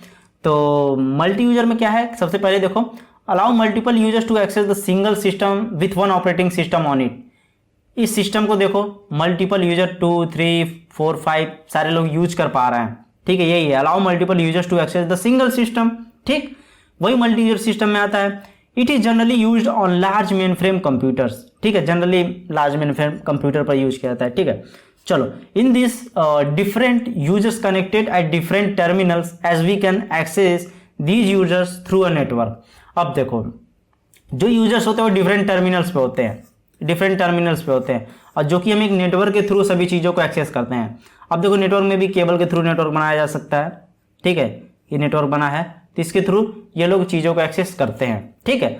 चलो फीचर्स क्या है, रिसोर्स शेयरिंग में कोई फाइल्स वगैरह पे यहाँ से वहाँ शेयर करना चाहते हैं वो कर सकते हैं, मल्टीटास्किंग में, ठीक है, कर सकते हैं, टाइम शेयरिंग में कर सकते हैं, और बैकग्राउंड प्रोसेसिंग में कर सकते हैं, ठीक है। चलो एडवांटेज में क्या है कि one computer doesn't affect another computer, एक जो कंप्यूटर होता है दूसरे को अफेक्ट नहीं करता है, ये ध्यान देना कि ऐसा ना, मतलब ऐसा होता है ना कि अगर यार एक ही टाइम पे दो कंप्यूटर काम करें तो अफेक्ट कर देना, ऐसा नहीं होता है यहाँ पे। चलो different users can access the same document. अब देखो किसी एक चीज़ को ध्यान देना है यहाँ पे, ये है ना, यहाँ पर एक सिस्टम लगा हो, इसको सभी लोग एक्सेस कर रहे हैं, यानी कि इसमें जो डेटा है यूजर 2 भी एक्सेस कर सकता है, यूजर 4 भी एक्सेस कर सकता है। तो यही चीज़ यहाँ पे बता रहे कि different user can access the same document, ठीक है। Airlines use this OS operating system for ticket reservation. Ticket reservation में यूज किया जाता है, क्योंकि जो मान लो टिकट रिजर्वेशन में सीट दिख रही होती है, सीट जो दिख रही होती है वो सबको दिख रही होती है ना, सारे यूजर्स को, ऐसा होता नहीं किसी पर्टिकुलर स्पेसिफिक वन यूजर को दिख रही होती है, no, it's accessible for all the users who want to book ticket, okay. तो वहां पे सभी यूजर्स को दिख रही होती है, ठीक। चलो डिसएडवांटेज में क्या है, शेयरिंग प्राइवेट डेटा। अब मान के चलो कि अगर कोई वहां पे प्राइवेट डेटा वगैरह शेयर किया जा रहा है एक सिस्टम से, तो वहां पे ये डिसएडवांटेज है, क्योंकि जब प्राइवेट डेटा को 10 लोग एक्सेस कर लेंगे तो चीजें प्राइवेट थोड़ी ना रह जाएंगी। लेकिन वहां पे क्या है, देखो different user can access the same document, तो वहाँ पे प्राइवेट रहेगा नहीं, तो यहाँ पे डिसएडवांटेज में आता है कि हम प्राइवेट डेटा वहाँ पे शेयर नहीं कर सकते हैं। Virus attacks affects all computer. अगर मेन वाले कंप्यूटर में वायरस आ गया, कोई प्रॉब्लम, आप मैलिशियस सॉफ्टवेयर, आप मैलिशियस कोई फाइल आ गया या कुछ भी आ गया, तो सबको ले डूबेगा, वो कहेगा हम तो डूबे भाई, तुमको लेके डूबेंगे, ठीक है। तो वहाँ पे वायरस अटैक वगैरह आ जाता है तो सबको अफेक्ट करता है, ठीक। चलो अब बात करते हैं मल्टी थ्रेडेड सिस्टम के बारे में। अब यहाँ से आपका शुरू होने जा रहा है बहुत ही इंपॉर्टेंट, अभी इंपॉर्टेंट था ये पीछे वाला भी, लेकिन ये जो जितने कॉन्सेप्ट होते हैं ना, ये हर जगह आपको देखने को मिलेंगे और काफ़ी इंपॉर्टेंट सारी चीज़ें होती है। स्टार्ट करने से पहले मैं एक चीज़ बात कर लेता हूँ, अगर आप चैनल पर अभी तक नए सब्सक्राइब नहीं किए हैं तो फटाफट चैनल को सब्सक्राइब कर लो, क्योंकि मैं वीडियो डालूंगा उसकी नोटिफिकेशन आपको तुरंत टाइम पर मिल जाए और आपसे वीडियो मिस ना हो। तो फटाफट चैनल को सब्सक्राइब कर लो, और वीडियो अगर आपको अच्छी लग रही है तो यार एक लाइक जरूर करो, मुझे पता चलता है कि वीडियो लोग पसंद कर रहे हैं, देन आफ्टर मैं उस वीडियो को बनाता रहता हूँ आगे की, ठीक है। तो जितना ही लाइक आप लोग करोगे मुझे पता लगेगा कि हाँ वीडियो अच्छी लग रही है लोगों को, तो मैं वीडियो आगे की बनाकर ऑपरेटिंग सिस्टम की अपलोड करूंगा, ठीक। चलो अब बात करते हैं थ्रेड की। अभी आप बोलेंगे मल्टी थ्रेडिंग आप बात करने जा रहे थे, तो नहीं भाई, मल्टी थ्रेडिंग समझने से पहले आपको थ्रेड पता होना चाहिए कि क्या होता है, ठीक है। तो थ्रेड बहुत ही इंपॉर्टेंट कॉन्सेप्ट होता है, और अगर आप वीडियो 360 में देख रहे हैं पी में, तो मैं रिकमेंड करूंगा कि 720 में देखो या फिर 180 में देखो, 1080 इसमें देखो, ताकि वीडियो आपको अच्छे क्लियर तरीके से दिखेगी। ये जो डायग्राम वगैरह हैं ये अच्छे तरीके से दिखेंगे। तो मैं रिकमेंड करूंगा अगर आपका नेट कनेक्शन बहुत अच्छा है तो 1080 में देखो, या तो 720 पर देखो एटलीस्ट, ठीक है। फिर भी है तो 480 पर तो देख ही लो यार, नहीं तो क्लियर दिखेगी नहीं आपको इमेज वगैरह, ठीक। चलो थ्रेड में क्या होता है, सबसे पहले थ्रेड समझते हैं। A thread is a path of execution within a process, ये ध्यान देना, within a process, a process can contain multiple threads. अब देखो कोई भी काम अगर हम प्रोसेसर को या किसी प्रोसेसर को देते हैं करने के लिए, एक प्रोसेस ही देते हैं ना, तो इस प्रोसेस के अंदर बहुत सारे थ्रेड्स बनते हैं। अरे धागे जानते हो ना, वैसे ही समझ लो, बहुत सारे थ्रेड्स बनते हैं, ठीक है। अब थ्रेड्स क्यों बनते हैं, चीज़ों को फास्ट करने के लिए, समझ रहे हो, उसमें जो टास्क होते हैं करने के लिए बहुत ही फास्ट होते हैं। यानी कि जो थ्रेड होता है ये किसी प्रोसेस के अंदर होता है, प्रोसेस के अंदर होता है, प्रोसेस के अंदर होता है, यह ध्यान देना, ठीक है। प्रोसेस के अंदर होता है, और अब process can contain multiple thread, इसमें बहुत सारे थ्रेड्स हो सकते हैं, अरे 10 20 30 मान लो, बहुत सारे थ्रेड्स हो सकते हैं। Threads doesn't have it's on PCB, process control block होता है पीसीबी का, मैं यहाँ पे फुल फॉर्म लिख दे रहा हूँ, प्रोसेस कंट्रोल ब्लॉक, ठीक है। तो पीसीबी का फुल फॉर्म होता है प्रोसेस कंट्रोल ब्लॉक, लेकिन थ्रेड कंटेन नहीं कर रहा होता है कोई भी प्रोसेस कंट्रोल ब्लॉक, ठीक है। एक थ्रेड के पास क्या क्या होता है ये ध्यान देना, ये याद रख लेना, थ्रेड क्या क्या कंसिस्ट करता है, ये इंपॉर्टेंट भी एग्जाम के पॉइंट ऑफ व्यू से। थ्रेड की आईडी होती है, प्रोग्राम काउंटर होता है, रजिस्टर सेट होता है एंड स्टैक होता है। ठीक, चलो एग्जाम्पल के लिए आप ले सकते हो, in a browser many tabs can be viewed as thread. आप जब एक ब्राउजर यूज करते हो बहुत सारे टैब्स ओपन कर लेते हो ना, वो एज अ थ्रेड की तरह ही दिख रहे होते हैं। MS words use many threads, जो MS वर्ड होता है ना मल्टीपल थ्रेड का कॉन्सेप्ट यूज करता है, जैसे कि formatting text from one thread, processing input from another thread. अब जैसे कि जो टेक्स्ट की फॉर्मेटिंग होती है वो कोई और थ्रेड कर रहा होता है, ठीक है। अब जो इनपुट आप दे रहे होते उसकी प्रोसेसिंग कोई और थ्रेड कर रहा होता है, तो ये चीज़ें ऐसे चल रही होती हैं, समझ रहे हो। एक टाइम पे मल्टीपल चीज़ें होती हैं थ्रेड की ही मदद से, ठीक है। चलो अब यहाँ पर देखो, इस डायग्राम का मतलब समझो। यहाँ पर देखो एक रजिस्टर है, काउंटर है, स्टैक है, वही प्रोग्राम काउंटर, और यहाँ पर तो आपका डेटा है और फाइल्स है, और यहाँ पे कोड है, और यहाँ पे सिंगल थ्रेड है, ठीक है। ये आपका जो प्रोसेस है इसमें सिंगल थ्रेड है, और यहाँ पर जो आपका प्रोसेस है यहाँ पे मल्टीपल थ्रेड है। 3 थ्रेड दिख रहे हैं आपको, फर्स्ट सेकेंड थर्ड, 3 थ्रेड है। और एक चीज़ और ध्यान देना, हर थ्रेड की अपनी रजिस्टर और आपका प्रोग्राम काउंटर एंड स्टैक होता है। ऐसा ना करना कि मल्टीपल थ्रेड हैं सबकी same register, same counter, same stack हो, ऐसा कुछ नहीं है। सबका अलग अलग रजिस्टर होता है, थ्रेड आईडी होती है, प्रोग्राम काउंटर होता है, स्टैक होता है, ये ध्यान देना। तो ये डिफरेंस है। एग्जाम में आप जब बनाना तो डायग्राम जरूर बना देना, ठीक। चलो अब थ्रेड की जरूरत क्यों पड़ी, एक चीज़ आप ये भी सोच रहे हो कि अभी तक मे भी आप शायद ही आपका क्लियर ना हो आओ कि थ्रेड को आखिर में यूज कैसे क्यों करते हैं। It takes for less time to create a new thread in existing process than create a new process. अब देखो, अगर आप एक प्रोसेस को बनाते हो तो वो आपका लेता है ज़्यादा टाइम आपका लेता है ज़्यादा, ठीक है। और वहीं पर अगर आप ये प्रोसेस लेता, वहीं पर आप थ्रेड बनाते हो तो ये आपका टाइम लेता है कम, इसीलिए हम यूज करते हैं थ्रेड को, ठीक। और उसके बाद देखो, thread can share the common data, they do not need the user enter process communication, ठीक। चलो context switching is faster when working with threads. अब देखो कॉन्टेक्स्ट स्विचिंग का मतलब क्या होता है कि मान लो कोई रेडी स्टेट में है और कुछ एक्टिव स्टेट में है, ये काम कर लिया तो ये स्विच कर जाएगा। मे बी ये एक्टिव स्टेट में कुछ इनपुट आउटपुट की जरूरत पड़ी तो इनपुट आउटपुट लेने चला गया, ठीक है, तो वहाँ पे चला गया, फिर स्विच करके यहाँ पे आएगा, तो स्विचिंग काफ़ी फास्ट हो रही होती है थ्रेड में, ठीक। तो ये कॉन्सेप्ट होता है, यहाँ पे हम लोग यूज करते हैं थ्रेड को। It takes less time to terminate a thread than a process. अगर किसी चीज़ को हम काम करते हैं उसे टर्मिनेट करने की भी जरूरत पड़ती है, क्यों टर्मिनेट करते हैं ना, तो फिर थ्रेड जो होता है ये काफ़ी कम टाइम लेता है टर्मिनेट होने में एज कम्पेयर टू प्रोसेस। आपका प्रोसेस काफ़ी लंबा टाइम ले रहा होता है।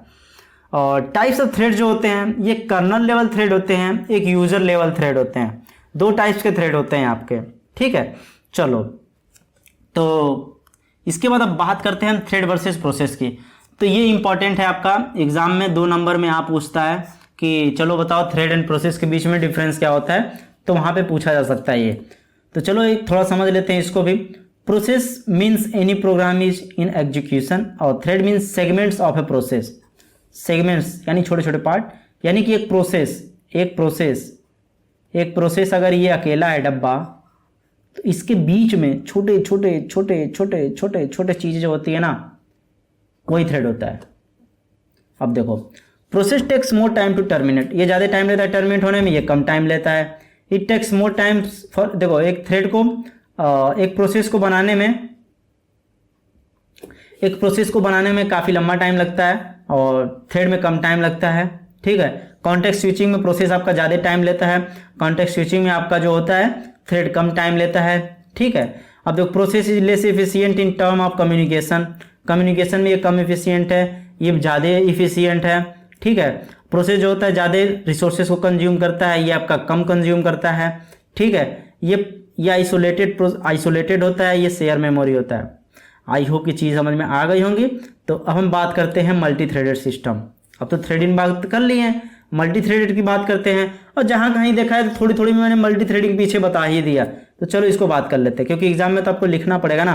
और एक चीज़ और देखना बता रहा हूँ मैं चीज़ें यहाँ पे इसलिए लिख देता हूँ काफ़ी चीज़ें कि ताकि आप जब देखो तो समझ में आए। अगर आप इसका स्क्रीनशॉट ले लो ताकि जब आप पढ़ो तो वहाँ समझ में आए, ठीक है। जब मैं आपको नोट्स दूँ तो नोट्स में सारी चीज़ें हो ताकि वहाँ पर आप जो नोट्स पढ़ो तो आपको समझ में आए, ठीक है। मैं बिना लिखे भी आपको बता सकता था, लेकिन इसलिए मैं सारी चीज़ें लिख देता हूँ। सारी चीज़ें नहीं लिखता हूँ, जो बहुत ही इंपॉर्टेंट होती है वही चीज़ लिख देता हूँ ताकि जब आप पढ़ो तो आपको समझ में आ जाए, ठीक है।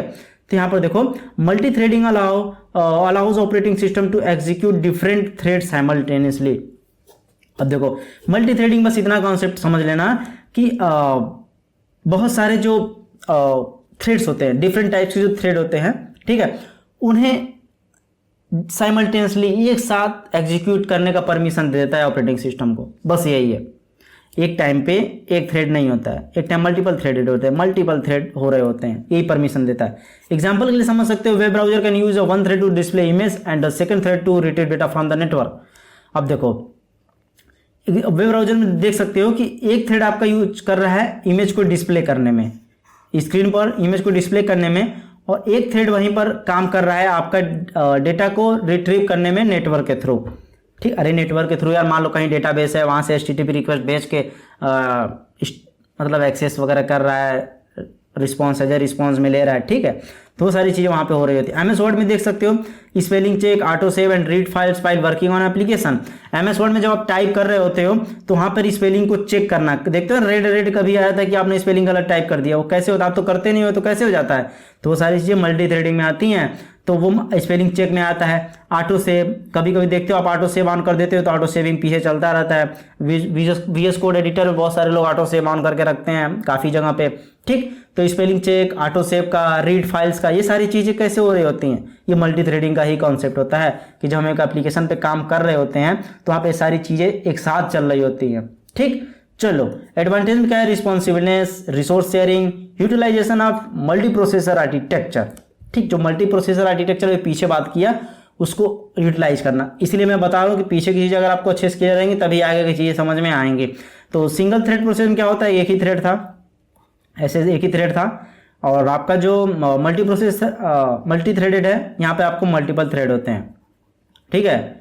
लेकिन एक टाइम पे एक ही प्रोसेस पर ध्यान देना, लेकिन यहाँ पे मल्टी थ्रेड है, ये बहुत ही फास्ट कर रहे होते हैं, ठीक है। स्विचिंग वगैरह, कंटेक्स्ट स्विचिंग बहुत ही फास्ट हो रही होती है, ठीक। चलो multi thread models are 3 types, basically 3 types के होते हैं। आपका यहाँ पे होता है many to many relationship, many to one relationship, one to one relationship. ये इंपॉर्टेंट है, इसे ध्यान से समझना। और इसे समझने से पहले आपको ये पता होना चाहिए कि यूजर लेवल थ्रेड क्या होता है, कर्नल लेवल थ्रेड क्या होता है। अभी मैंने थ्रेड के टाइप्स में आपको ये बताया था कि ये 2 टाइप्स के थ्रेड क्या होते हैं। तो user threads are implemented by user, जाहिर सी बात है, नाम से आपको पता चल रहा होगा कि यूजर थ्रेड जो होता है यूजर के थ्रू इंप्लीमेंट किया जाता है। और जो कर्नल थ्रेड होता है implemented bye OS, operating system के थ्रू। मैं कर्नल बता देता हूँ कि हार्डवेयर लेवल से कम्युनिकेशन का काम होता है ना, वो कर्नल करवा रहा होता है, ठीक है। ये ऑपरेटिंग सिस्टम के अंदर ही आता है कर्नल, ठीक है। तो हार्डवेयर लेवल भी चीज़ें हो रही थी, वो कर्नल करवा रहा होता है। तो कर्नल थ्रेड जो होता है ना, वो ऑपरेटिंग सिस्टम के थ्रू इंप्लीमेंट किया जाता है, ठीक। Operating system doesn't recognise user level thread. जो OS होता है ऑपरेटिंग सिस्टम, वो यूजर लेवल थ्रेड्स को रिकॉग्नाइज नहीं कर सकता है, लेकिन जो कर्नल थ्रेड होता है वो रिकॉग्नाइज किया जा सकता है ऑपरेटिंग सिस्टम के थ्रू, ठीक है। यूजर थ्रेड जो होता है इसे इंप्लीमेंट करना आसान होता है, ये थोड़ा कॉम्प्लिकेटेड होता है कर्नल थ्रेड, ठीक है। और कंटेक्स्ट स्विच टाइम जो होता है ये कम होता है यूजर थ्रेड में, और इसमें ज़्यादा होता है कर्नल वाले में, ठीक है, कर्नल लेवल में, ठीक है। और context switching required no hardware support, इसमें हार्डवेयर सपोर्ट की जरूरत नहीं पड़ती क्योंकि यूजर लेवल पे होता है, इसमें हार्डवेयर सपोर्ट की जरूरत पड़ती है, ठीक है। If one user level thread perform blocking operation then entire process will be block. अब देखो, यदि एक one user level thread perform blocking operation, यदि कोई एक यूजर लेवल ऑपरेशन परफॉर्म करता है ना ब्लॉकिंग वाला, तो सारे प्रोसेस ब्लॉक हो जाते हैं। और लेकिन इसमें ऐसा नहीं होता है कि अगर एक ब्लॉक हो जाता है दूसरा कंटिन्यू करता रहता है। एग्जाम्पल के लिए आप ले सकते हो जावा थ्रेड और पोजिक्स थ्रेड को, और इसमें विंडोज सोलरिस को ले सकते हो एग्जाम्पल में। तो ये सारी चीज़ें यहाँ पे हैं, आई होप की चीज़ें समझ में आई होंगी आपको। तो चलो बात करते हैं मेनी टू मेनी रिलेशनशिप। अभी मैंने मल्टी थ्रेडिंग बताया ना कि 3 टाइप्स, अरे यार ये देखो अभी मैंने पीछे बताया आपको, ये देखो ये 3 मैंने बताया ना, इसी तीनों के करके जान लेते हैं क्योंकि इंपॉर्टेंट एग्जाम में पूछ सकता है, ठीक है। तो शॉर्ट में मैं बताने जा रहा हूँ तो यहाँ पे देखो, the many to many model multiplexes any number of user threads on to equal और smaller number of kernel threads. इसका मतलब क्या है कि मेनी टू मेनी में क्या है कि आपने यहाँ पर देखो यूजर लेवल यहाँ पे है और यहाँ पे कर्नल लेवल है। अभी मैंने डिफरेंस बता दिया पीछे, तो आप समझ रहे होंगे। तो यहाँ पर देखो यूजर क्या दिया हो, 1 2 3 थ्रेड, 1 2 3 थ्रेड। कर्नल लेवल पे आने के बाद यहाँ पे 6 थ्रेड्स आ गए, यानी टू मेनी यानी जितना आप दोगे उतना जाएगा थ्रेड। ध्यान दे रहे हो आप लोग, समझ में आ रहा है? तो यही कॉन्सेप्ट होता है। तो इसे बहुत ही आसान बनाने के लिए मैं एक आपको सिंपल सा डायग्राम बता देता हूँ, जिससे आपको समझने में बहुत ही आसानी होगी और आप फिर कहोगे कि यार इसे पहले क्यों नहीं बता दी, इस वाले डायग्राम को क्यों आप बता रहे हो। तो यार ये थोड़ा इंपॉर्टेंट था बताना, इसलिए मैंने आपको बताया। तो चलो जो ईजी वाला है उसे हम लोग समझ लेते हैं एक बार, ठीक है। तो जो ईजी वाला है उसे समझने के लिए, अगर आपने पीछे यूजर थ्रेड वाला देखा है ना, यूजर थ्रेड और आपका कर्नल थ्रेड के बीच में, वो आपको पता होना चाहिए, ठीक है। तो देखो मल्टी अगर मेनी टू मेनी मैं बताऊं आपको, तो सिंपल सा एग्जाम में आप ऐसे डायग्राम बनाना। ये देखो एक ऐसे डब्बा बनाना, यूजर थ्रेड में यूटी मतलब लिख रहा है यूजर थ्रेड 1, यूजर थ्रेड 2 और डैश डैश डैश, और यहाँ पे मैं यूजर थ्रेड n, ठीक है। अब देखो यहाँ पर आप बना देना कर्नल थ्रेड KT1 KT2 यानी kernel thread dash dash dash और KTN, और यहाँ पे आप ऐसे बना देना, बस ऐसे। ये आपको हो जाएगा मेनी टू मेनी। नहीं ज़रूरत है आपको इतनी सारी चीज़ें याद रखने की ज़रूरत, ठीक है। इतनी सारी चीज़ नहीं याद रखने की ज़रूरत है। हाँ अगर आप ये बना देते हो वेल एंड गुड है, बहुत अच्छी बात है, लेकिन मैंने आपको शॉर्टकट एक ईजी तरीका यहाँ पे बता दिया, ठीक है। अब मेनी टू वन में क्या होता है, it maps many user level thread to one kernel level threads. अब देखो यहाँ पे बहुत सारे जा रहे हैं ना, 6 जा रहा है यूजर लेवल थ्रेड्स, और यहाँ पे इसने क्या किया, यहाँ पे भी 3 आ रहे थे तो 1 कर दिया, ठीक है। तो ये क्या करता है, बहुत सारे जो थ्रेड्स आ रहे होते हैं उनको सिंगल में कर देता है, ठीक। Threads management is done in user space by the thread library. एक थ्रेड लाइब्रेरी के थ्रू थ्रेड का मैनेजमेंट वगैरह किया जाता है यूजर स्पेस में। यूजर स्पेस में थ्रेड लाइब्रेरी के थ्रू सभी चीज़ें मैनेज की जाती हैं। When thread makes a blocking system call the entire process will be block, ठीक। Only one thread can access the kernel at a time. एक थ्रेड एक टाइम पे कर्नल एक्सेस कर सकता है, ठीक है। So multiple threads are unable to run in parallel on multi processor, ठीक है। तो यहाँ पे मल्टीपल थ्रेड यार नहीं रन कर पाते हैं मल्टी प्रोसेसर पे, ठीक है। तो ये होता है मेनी टू वन का। अगर मैं एग्जांपल आपको बताऊं तो ऐसे बनाना, यूजर थ्रेड 1 यूजर थ्रेड 2 और यहाँ पे dash dash dash user thread n, और यहाँ पर आपको कर्नल थ्रेड बनाना, और यहाँ पर आप ऐसे बना देना। तो ये आपका हो जाएगा मेनी टू वन रिलेशनशिप, समझ रहे हो। तो यही है मेनी टू वन, ठीक। अब बात करते हैं 1 to 1 रिलेशनशिप में। तो there is 1 to 1 relationship of user level thread to the kernel level thread. अब देखो 1 to 1 रिलेशनशिप यार, एक थ्रेड आ रहा है यहाँ पर देखो एक थ्रेड में ही जा रहा है कर्नल में, यानी कि 1 to 1 है। एक आ रहा है तो एक थ्रेड बन जा रहा है, ऐसा नहीं है कि मल्टीपल आ रहे तो सिंगल थ्रेड में जा रहा है, ऐसा कुछ नहीं है, ठीक है। This model provides more concurrency than the many to one model, ठीक। उसके बाद देखो it also allows another thread to run when a thread makes a blocking system call. अब भाई ये वाला थ्रेड ब्लॉकिंग कॉल को कर रहा है ना, तो ये रन करेगा, ठीक। It supports multiple thread to execute in parallel on microprocessors, ठीक है। तो ये अलाउ करता है कि पैरेलली भाई काम करो, मैं कुछ नहीं रोकूंगा इसमें, ठीक है। और इसका अगर डायग्राम की बात मैं करूँ तो यहाँ पर यूजर थ्रेड 1 और यूजर थ्रेड 2 और dash dash dash user thread n, ठीक। और यहाँ पर आपको KT1 लिखना है, KT2 लिखना है और डैश डैश डैश KTN लिखना है। जस्ट ऐसे बना देना है, बस आपका बन गया डायग्राम।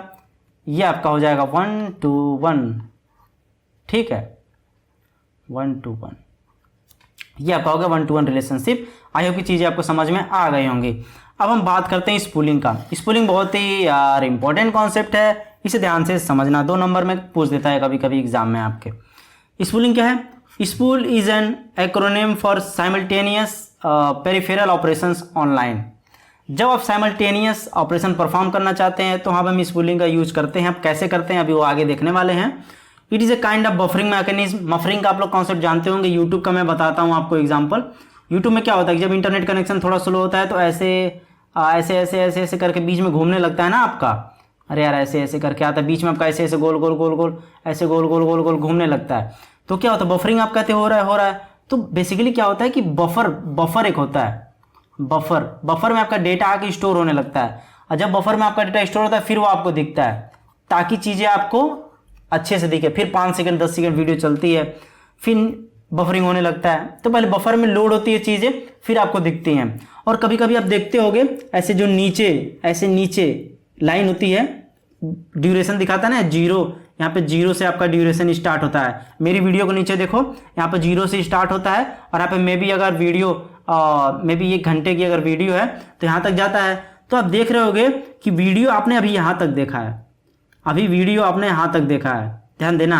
और आपका वीडियो कुछ वाइट यहाँ तक दिख रहा होगा, यहाँ तक चला गया होगा लोड होके। किसी दूसरे वीडियो भी आप देख सकते हैं या मेरी वीडियो देख सकते हैं, यहाँ तक चला हो गया होगा लोड होके, ठीक है। तो यहाँ पर क्या हो रहा है, अगर आप नेट भी बंद कर दो ना तो यहाँ तक आपकी वीडियो चलेगी। तो क्या बफर में वो सारी चीज़ें लोड हो गई हैं, नेट बंद कर दो फिर भी चलेगा, लेकिन फिर इसके बाद नहीं चलेगा। तो वही होता है बफरिंग का कॉन्सेप्ट, ठीक है। तो कहीं ना कहीं ये बफरिंग जैसा ही थोड़ा कॉन्सेप्ट यूज करता है, ठीक। अब देखो, और a process in which data is temporarily held to be used and executed by device, program or the system, ठीक। अब देखो, data is sent to and stored in memory or other volatile storage, volatile यार मतलब जहाँ से data delete हो जाए, फिर until the program or computer request it for execution. अब देखो इस डायग्राम को समझ लेते हैं। यहाँ पर सीपीयू है, अभी इस डायग्राम देख लोगे ना तो फिर एक पन्ना भर दोगे लिख के कैसे लिखते हैं। यहाँ पे मेन मेमोरी है जो कि रैम होता है, ठीक है। इनपुट डिवाइस आप कोई भी ले सकते हैं, कीबोर्ड लिख सकते हो, कुछ भी लिख सकते हो यार, कैमरा, मतलब जो भी इनपुट आपको देना वो समझ लो। आउटपुट डिवाइस में आप ले सकते हो, मे भी आप प्रिंटर ले सकते हो, मॉनिटर पे आपको स्क्रीन वगैरह कुछ दिखाना उगाना हो वो समझ सकते हो आउटपुट डिवाइस में, ठीक। चलो अब देखो, इनपुट से आपने कुछ दिया तो डायरेक्ट आपकी मेन मेमोरी में नहीं जाएगा, डायरेक्ट मेन मेमोरी में नहीं जाएगा, वो आएगा भाई साहब आपका डिस्क में सेव हो जाएगा, ठीक है। कि स्पूलिंग का काम करेगा डिस्क का, यही स्पूलिंग का काम करेगा। तो आपका डिस्क में जाएगा, ठीक है। फिर डिस्क के बाद आपका जाएगा, वो डिस्क के बाद चला गया तो अब मेन मेमोरी वहाँ से डेटा को लेगा, फिर प्रोसेस करेगा सीपीयू की मदद से, फिर आपका जाएगा आउटपुट में। तो इससे क्या होता है कि जो हमारी इनपुट आउटपुट डिवाइस होती है, इनपुट आउटपुट डिवाइस होती है वो हमारी स्लो होती है एज कम्पेयर टू प्रोसेसर वगैरह की स्पीड से। तो यहाँ पे क्या होता है कि चीज़ें जाके पहले डिस्क में हम क्या करते हैं, स्टोर कर देते हैं, फिर वहाँ से वो डेटा को लेता रहता है, प्रोसेसिंग करता रहता है। तो यहाँ पे सीपीयू आइडल वगैरह नहीं रहता है, ठीक है। अब देखो स्पूलिंग की जरूरत कहाँ पे पड़ी, input and output devices slower than the CPU. अब वहीं पर जरूरत पड़ी कि हमारी जो इनपुट आउटपुट डिवाइसेस होती है वो स्लो होती है सीपीयू से, इसलिए हम यूज़ करते हैं। अब मान के चलो हम अगर डायरेक्ट यहाँ पे देखो सीपीयू है, यहाँ पर आप हो यूज़र, आप डायरेक्ट इनपुट डिवाइस यूज करके आप सीपीयू को दे रहे हो कि ये काम करो, सीपीयू तुरंत कर देगा। फिर आप दोगे 2 सेकंड लगा के, आप 2 सेकंड में कर रहे हो, वो मिली सेकंड में कर रहा है, तो सीपीयू आइडल रह रहा है वहाँ पे, ठीक है। तो आपका जो इनपुट आउटपुट डिवाइस है वो स्लो है। तो इसलिए करते हैं कि यहाँ पे हम पहले स्टोर कर देते हैं बहुत सारा डेटा, करते जाते हैं, वो अपने हिसाब से यहाँ से लेकर अपना प्रोसेस करता जाता है। First input data is stored in disk, पहले डेटा जाके आपका डिस्क में स्टोर होता है। CPU interact with the disk via main memory, और सीपीयू जो होता है मेन मेमोरी के थ्रू आपके डिस्क के इंटरेक्ट करता है और चीज़ों को प्रोसेस करता है, फिर आउटपुट दे देता है, ठीक। चलो अब बात करते हैं हम लोग स्पूलिंग वर्सेस बफरिंग की, क्योंकि यार ये दोनों भाई साहब एक दूसरे से मिलते जुलते हैं, तो मैंने सोचा कि थोड़ा इन दोनों के बीच में डिफरेंस बता दूं। एग्जाम में यार खैर पूछता नहीं है, मैं भी पूछ भी सकता है, लेकिन इंटरव्यू वगैरह में यार कहीं पूछा जा सकता है आपसे, ठीक है। तो स्पूलिंग में क्या होता है, overlap the input output operation of one job with the execution of the another job. ये ध्यान देना, overlap the input output operation of one job, एक ओवरलैप करता है ना, ये जो इनपुट आउटपुट ऑपरेशन होता है ना एक जॉब का, ये ओवरलैप कर देता है, ठीक है, with the execution of the another job, दूसरे जॉब से, ठीक। लेकिन बफरिंग में क्या होता है, overlap the operation of one job with the execution of the same job, ये सेम जॉब ओवरलैप करता है। मान चलो कोई ऑपरेशन आप परफॉर्म कर रहे हो, ठीक है, एक प्रोसेस कुछ भी कर रहे हो, एक ऑपरेशन परफॉर्म कर रहे हो, तो सेम प्रोसेस पर ही ये काम कर रहा होता है बफरिंग। लेकिन यहाँ पे स्पूलिंग में एक प्रोसेस आया, स्पूलिंग में गया, वो काम कर गया, फिर वो गया मेन मेमोरी में, काम गया, फिर वोलेटाइल होता है ना, फिर एंड हो जाता है, खत्म हो जाता है। फिर दूसरा आया तो दूसरा इसी के जगह पे आ जाएगा, तो ओवरलैप कर जाएगा, ठीक है। तो यही होता है स्पूलिंग में, बफरिंग में। देखो यहाँ पे इनपुट डिवाइस हम डिस्क को यूज करते हैं, फिर डालते हैं, और फिर वो आता है CPU के पास, ठीक है, प्रोसेसिंग वगैरह होती है वहाँ पे। और जो बफरिंग होता है एक स्मॉल एरिया होता है आपके रैम में, जिसे बफर कहते हैं, ठीक है, जो कि आपका टेम्पररी डेटा स्टोर कर रहा होता है रैम में, ठीक है। तो यही है, देखो यहाँ पे बफरिंग ऐसे ऐसे हो रहा है। तो जब यूट्यूब वगैरह वीडियो देखते हैं तो आपको ऐसे ही होता है, तो चीज़ें वहाँ पे लोड होती हैं, फिर आपको सिस्टम पे दिख रही होती हैं, ठीक। चलो अब बात करते हैं हम लेयर्ड स्ट्रक्चर की। तो लेयर्ड स्ट्रक्चर थोड़ा इंपॉर्टेंट कॉन्सेप्ट होता है, इसे थोड़ा ध्यान से समझना, ठीक। चलो, the layered structured approach breaks up the operating system into different layer and retains much more control on the system। Layered structure क्या होता है ना, ये ऑपरेटिंग सिस्टम को डिफरेंट लेयर में डिवाइड कर देता है, ब्रेक कर देता है, जिससे कि कंट्रोल करना आसान हो जाता है। अब देखो डिफरेंट लेयर में कैसे किया है। पहले लेयर पे हार्डवेयर को कर दिया है, दूसरे लेवर पे CPU शेड्यूलिंग कर दिया है, तीसरे पर मेमोरी मैनेजमेंट, फिर process management, input output buffer, user program. तो ये लेयर वाइज आपका ब्रेक कर दिया है। अब ब्रेक क्यों किया है, अभी आगे देखेंगे क्यों ब्रेक किया है।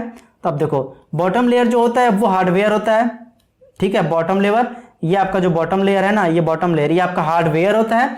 और जो टॉप मोस्ट लेयर होता है ना, ये जो टॉप मोस्ट लेयर है वो आपका यूजर प्रोग्राम होता है। अरे यूजर जहाँ पे आप यूज करते हो ना, वो ये आपका होता है टॉप मोस्ट लेयर।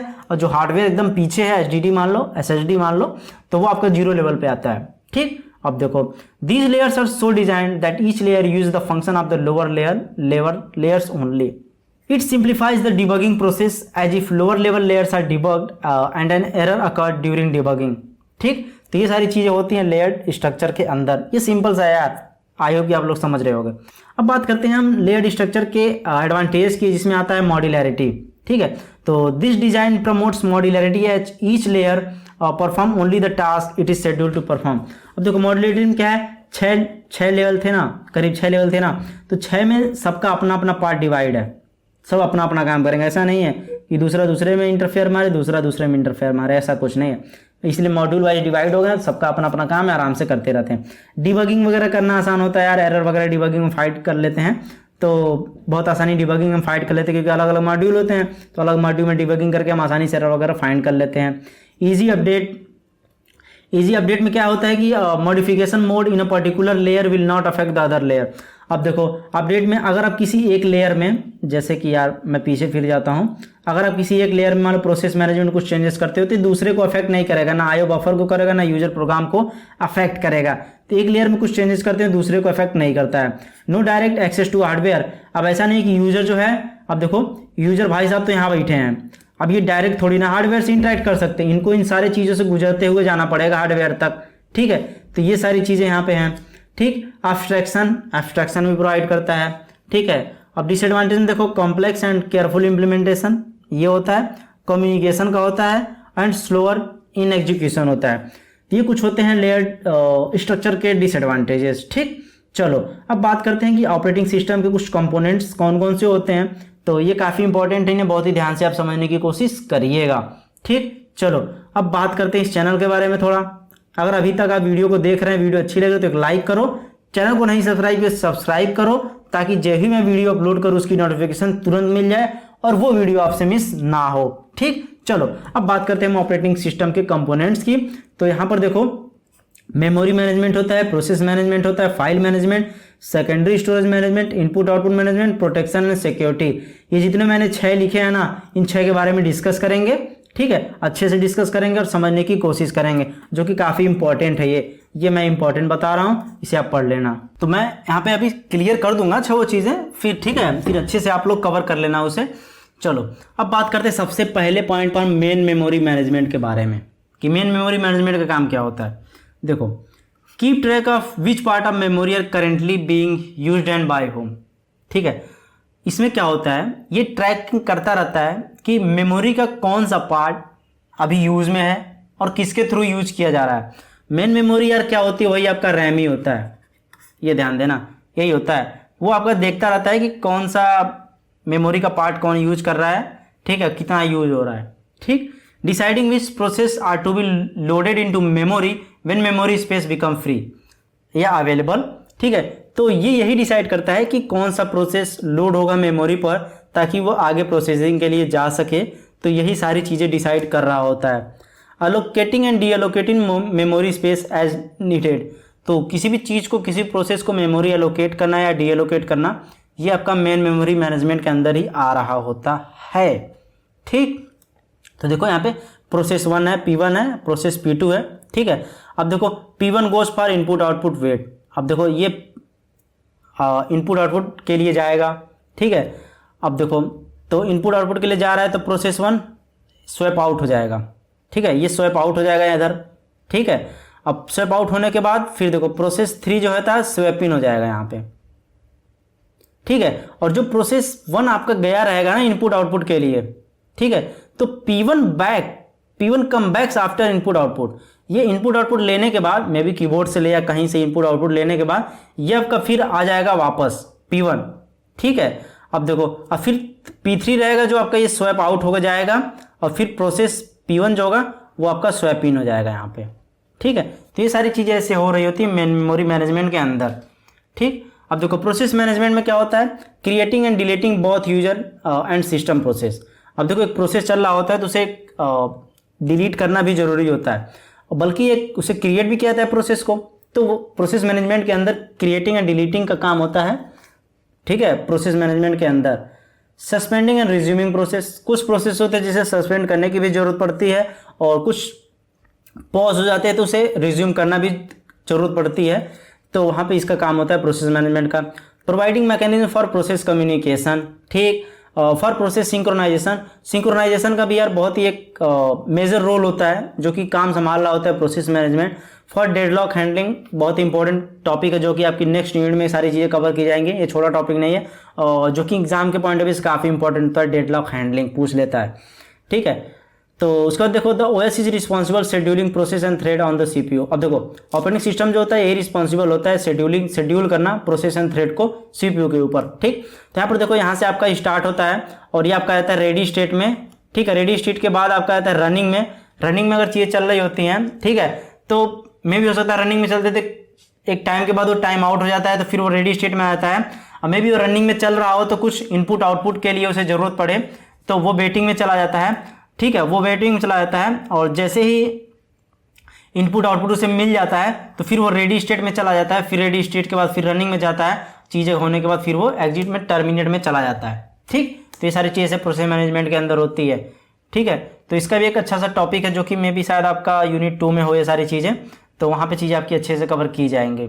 ठीक है, चलो अब बात करते हैं secondary storage management. Secondary storage management क्या होता है, ये होता है स्टोरेज एलोकेशन में, फ्री स्पेस मैनेजमेंट में और डिस्क शेड्यूलिंग में क्या आता है।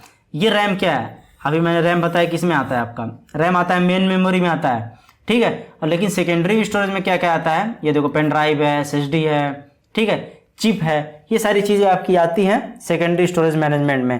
तो ये सारे काम किस लिए होते हैं, स्टोरेज एलोकेशन में, स्टोरेज एलोकेट करना है यार किसी चीज़ को। ठीक, फ्री स्पेस मैनेजमेंट में, ठीक है, और डिस्क शेड्यूलिंग में, ये सारी चीज़ें वहाँ पे होती हैं। अब बात करते हैं इनपुट आउटपुट मैनेजमेंट में। इनपुट आउटपुट मैनेजमेंट का काम क्या होता है, operating system hides the detail of input output devices from the user. अब देखो ऑपरेटिंग सिस्टम जो होता है ना, जो कुछ डिटेल्स होती है इनपुट आउटपुट डिवाइसेस की वो यूजर से हाइड रखता है। तो उन सारी चीज़ों को मैनेज करना इसका काम होता है इनपुट आउटपुट मैनेजमेंट का। अब देखो interfacing with device drivers, device में बहुत सारे ड्राइवर्स वगैरह होते हैं, ठीक है, उससे इंटरफेसिंग करना, उससे इंटरैक्ट करना, इसका काम होता है। Catching, buffering and spooling of input output devices, ये सारी चीज़ें करना, कैचिंग वगैरह, बफरिंग वगैरह काम, ठीक है, वो सारी चीज़ें वहाँ पे हो रही होती हैं। यार कैचिंग काम क्या करते हैं, फ्रीक्वेंटली बार बार काम कर रहे होते हैं ना, वो कैच में जाके स्टोर हो जाता है और जब चीज़ आप करते हो ना फ्रीक्वेंट तरीके से ओपन हो जाता है। जब आप अपने मोबाइल में ही अपने एप्लीकेशन के इन्फो में जाना तो वहाँ पे कैच दिखाएगा कितने MB कैच है, तो चीज़ें वही स्टोर हो रही होती हैं। ठीक है, अब देखो प्रोटेक्शन एंड सिक्योरिटी का जो आता है, पहले नंबर पर क्या है, focus on internal threads on the system. ठीक है, इंटरनल थ्रेड्स वगैरह होते हैं उस पर ये फोकस करता है। ठीक है, protection mechanism ensure that the file, memory segment, CPU, other resources can only be operated by proper privilege to authorize user. अब देखो मेमोरी है, जो फाइल्स है, ठीक है, सीपीयू को जो और बाकी चीज़ें रिसोर्सेज है, एक ऑथराइज्ड बंदे के थ्रू ही एक्सेसिबल हो। ऐसा नहीं कोई फालतू बंदा कोई भी आके एक्सेस कर लेना, ऐसा ना होना चाहिए। तो वहाँ पे ये सारी चीज़ सिक्योरिटी वगैरह दी जाती है, protection. Focus on external threads of the system, external threads वगैरह होते हैं उस पर भी फोकस किया जाता है ताकि सिक्योरिटी वगैरह प्रोवाइड किया जाए। Ensure prevention from unauthorized user virus, malware, spyware and thefts. देखो बहुत सारे वायरसेस वगैरह होते हैं, वॉर्म होते हैं, मालवेयर हो गए, स्पाईवेयर वगैरह होते हैं, ठीक है, अनऑथराइज्ड यूजर होते हैं, उन सभी चीज़ों से प्रिवेंट करना, बचाना, वो सारी चीज़ें संभाल रहा होता है प्रोटेक्शन एंड सिक्योरिटी के अंदर। तो ये सारी चीज़ें ऑपरेटिंग सिस्टम के अंदर कंपोनेंट्स होते हैं। आई होप की चीज़ें आपको समझ में आ गई होंगी, ठीक। तो अब बात करते हैं हम services provided by operating system की। एक ऑपरेटिंग सिस्टम के थ्रू कौन कौन से सर्विसेज प्रोवाइड किए जाते हैं। तो कम्युनिकेशन, एक यूजर एक हार्डवेयर से कम्युनिकेशन कैसे करता है ऑपरेटिंग सिस्टम के थ्रू, तो एक तरह की सर्विस प्रोवाइड करता है ऑपरेटिंग सिस्टम। प्रोटेक्शन वगैरह अभी मैंने पीछे security and privacy, security and protection की बात किया, तो वही प्रोटेक्शन वगैरह प्रोवाइड कराया जाता है ऑपरेटिंग सिस्टम के थ्रू। ऐसा नहीं कि कोई अनऑथराइज्ड बंदा आके एक्सेस कर सके, कोई वायरस वगैरह अटैक कर सके, वो सारी चीज़ें होती हैं। एरर हैंडलिंग की चीज़ें भी हो रही होती है, ऐसा ना हो एरर आए और चीज़ें क्रैश हो जाए, एकदम से खत्म हो जाए, ऐसा चीज़ नहीं होता है। एरर हैंडलिंग भी यहाँ पे की जाती है। इनपुट आउटपुट ऑपरेटिंग, ये भी काम कर रहा होता है। बहुत सारी जगह पे चीज़ होती है ना, बहुत सारे प्रोसेस कर रहे होते हैं, इनपुट आउटपुट की जरूरत पड़ती है, ठीक है, तो वो सारी चीज़ें ऑपरेशन ये संभाल रहा होता है, ठीक है। और फाइल सिस्टम मैनिपुलेशन काम संभालता है। रिसोर्स एलोकेशन मतलब यानी कि कौन सा प्रोसेस है, किसको कितनी रिसोर्सेज देनी है, ठीक है, स्टोरेज डिवाइस में कितनी मेमोरी से एलोकेट करनी, बहुत सारी चीज़ें होती हैं, सारे रिसोर्स से रिलेटेड काम संभाल रहा है तो operating system. Then in the end the last when we say that the whole operation perform by operating system in your laptop, in your mobile phone, okay. So बहुत सारे जो टास्क होते हैं ऑपरेटिंग सिस्टम के through किए जाते हैं।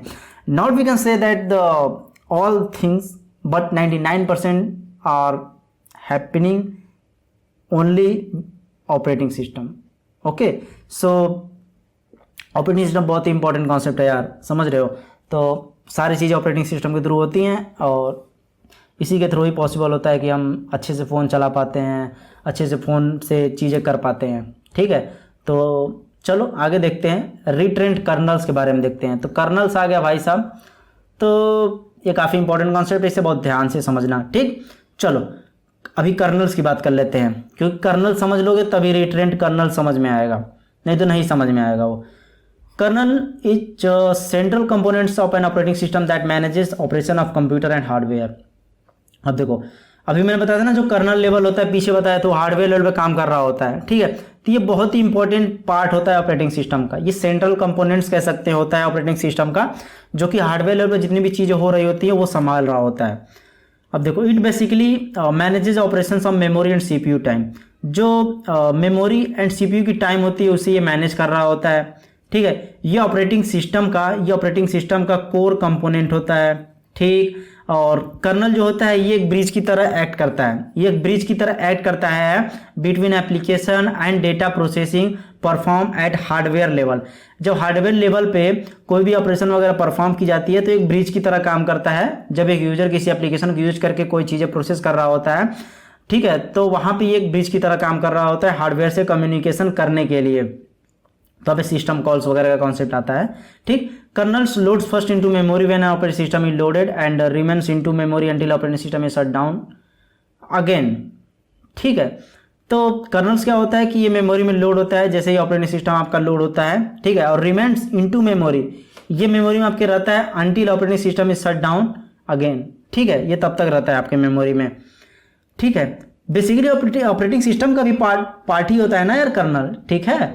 तो ये काफ़ी चीज़ें संभाल रहा होता है हार्डवेयर लेवल पे, ठीक है।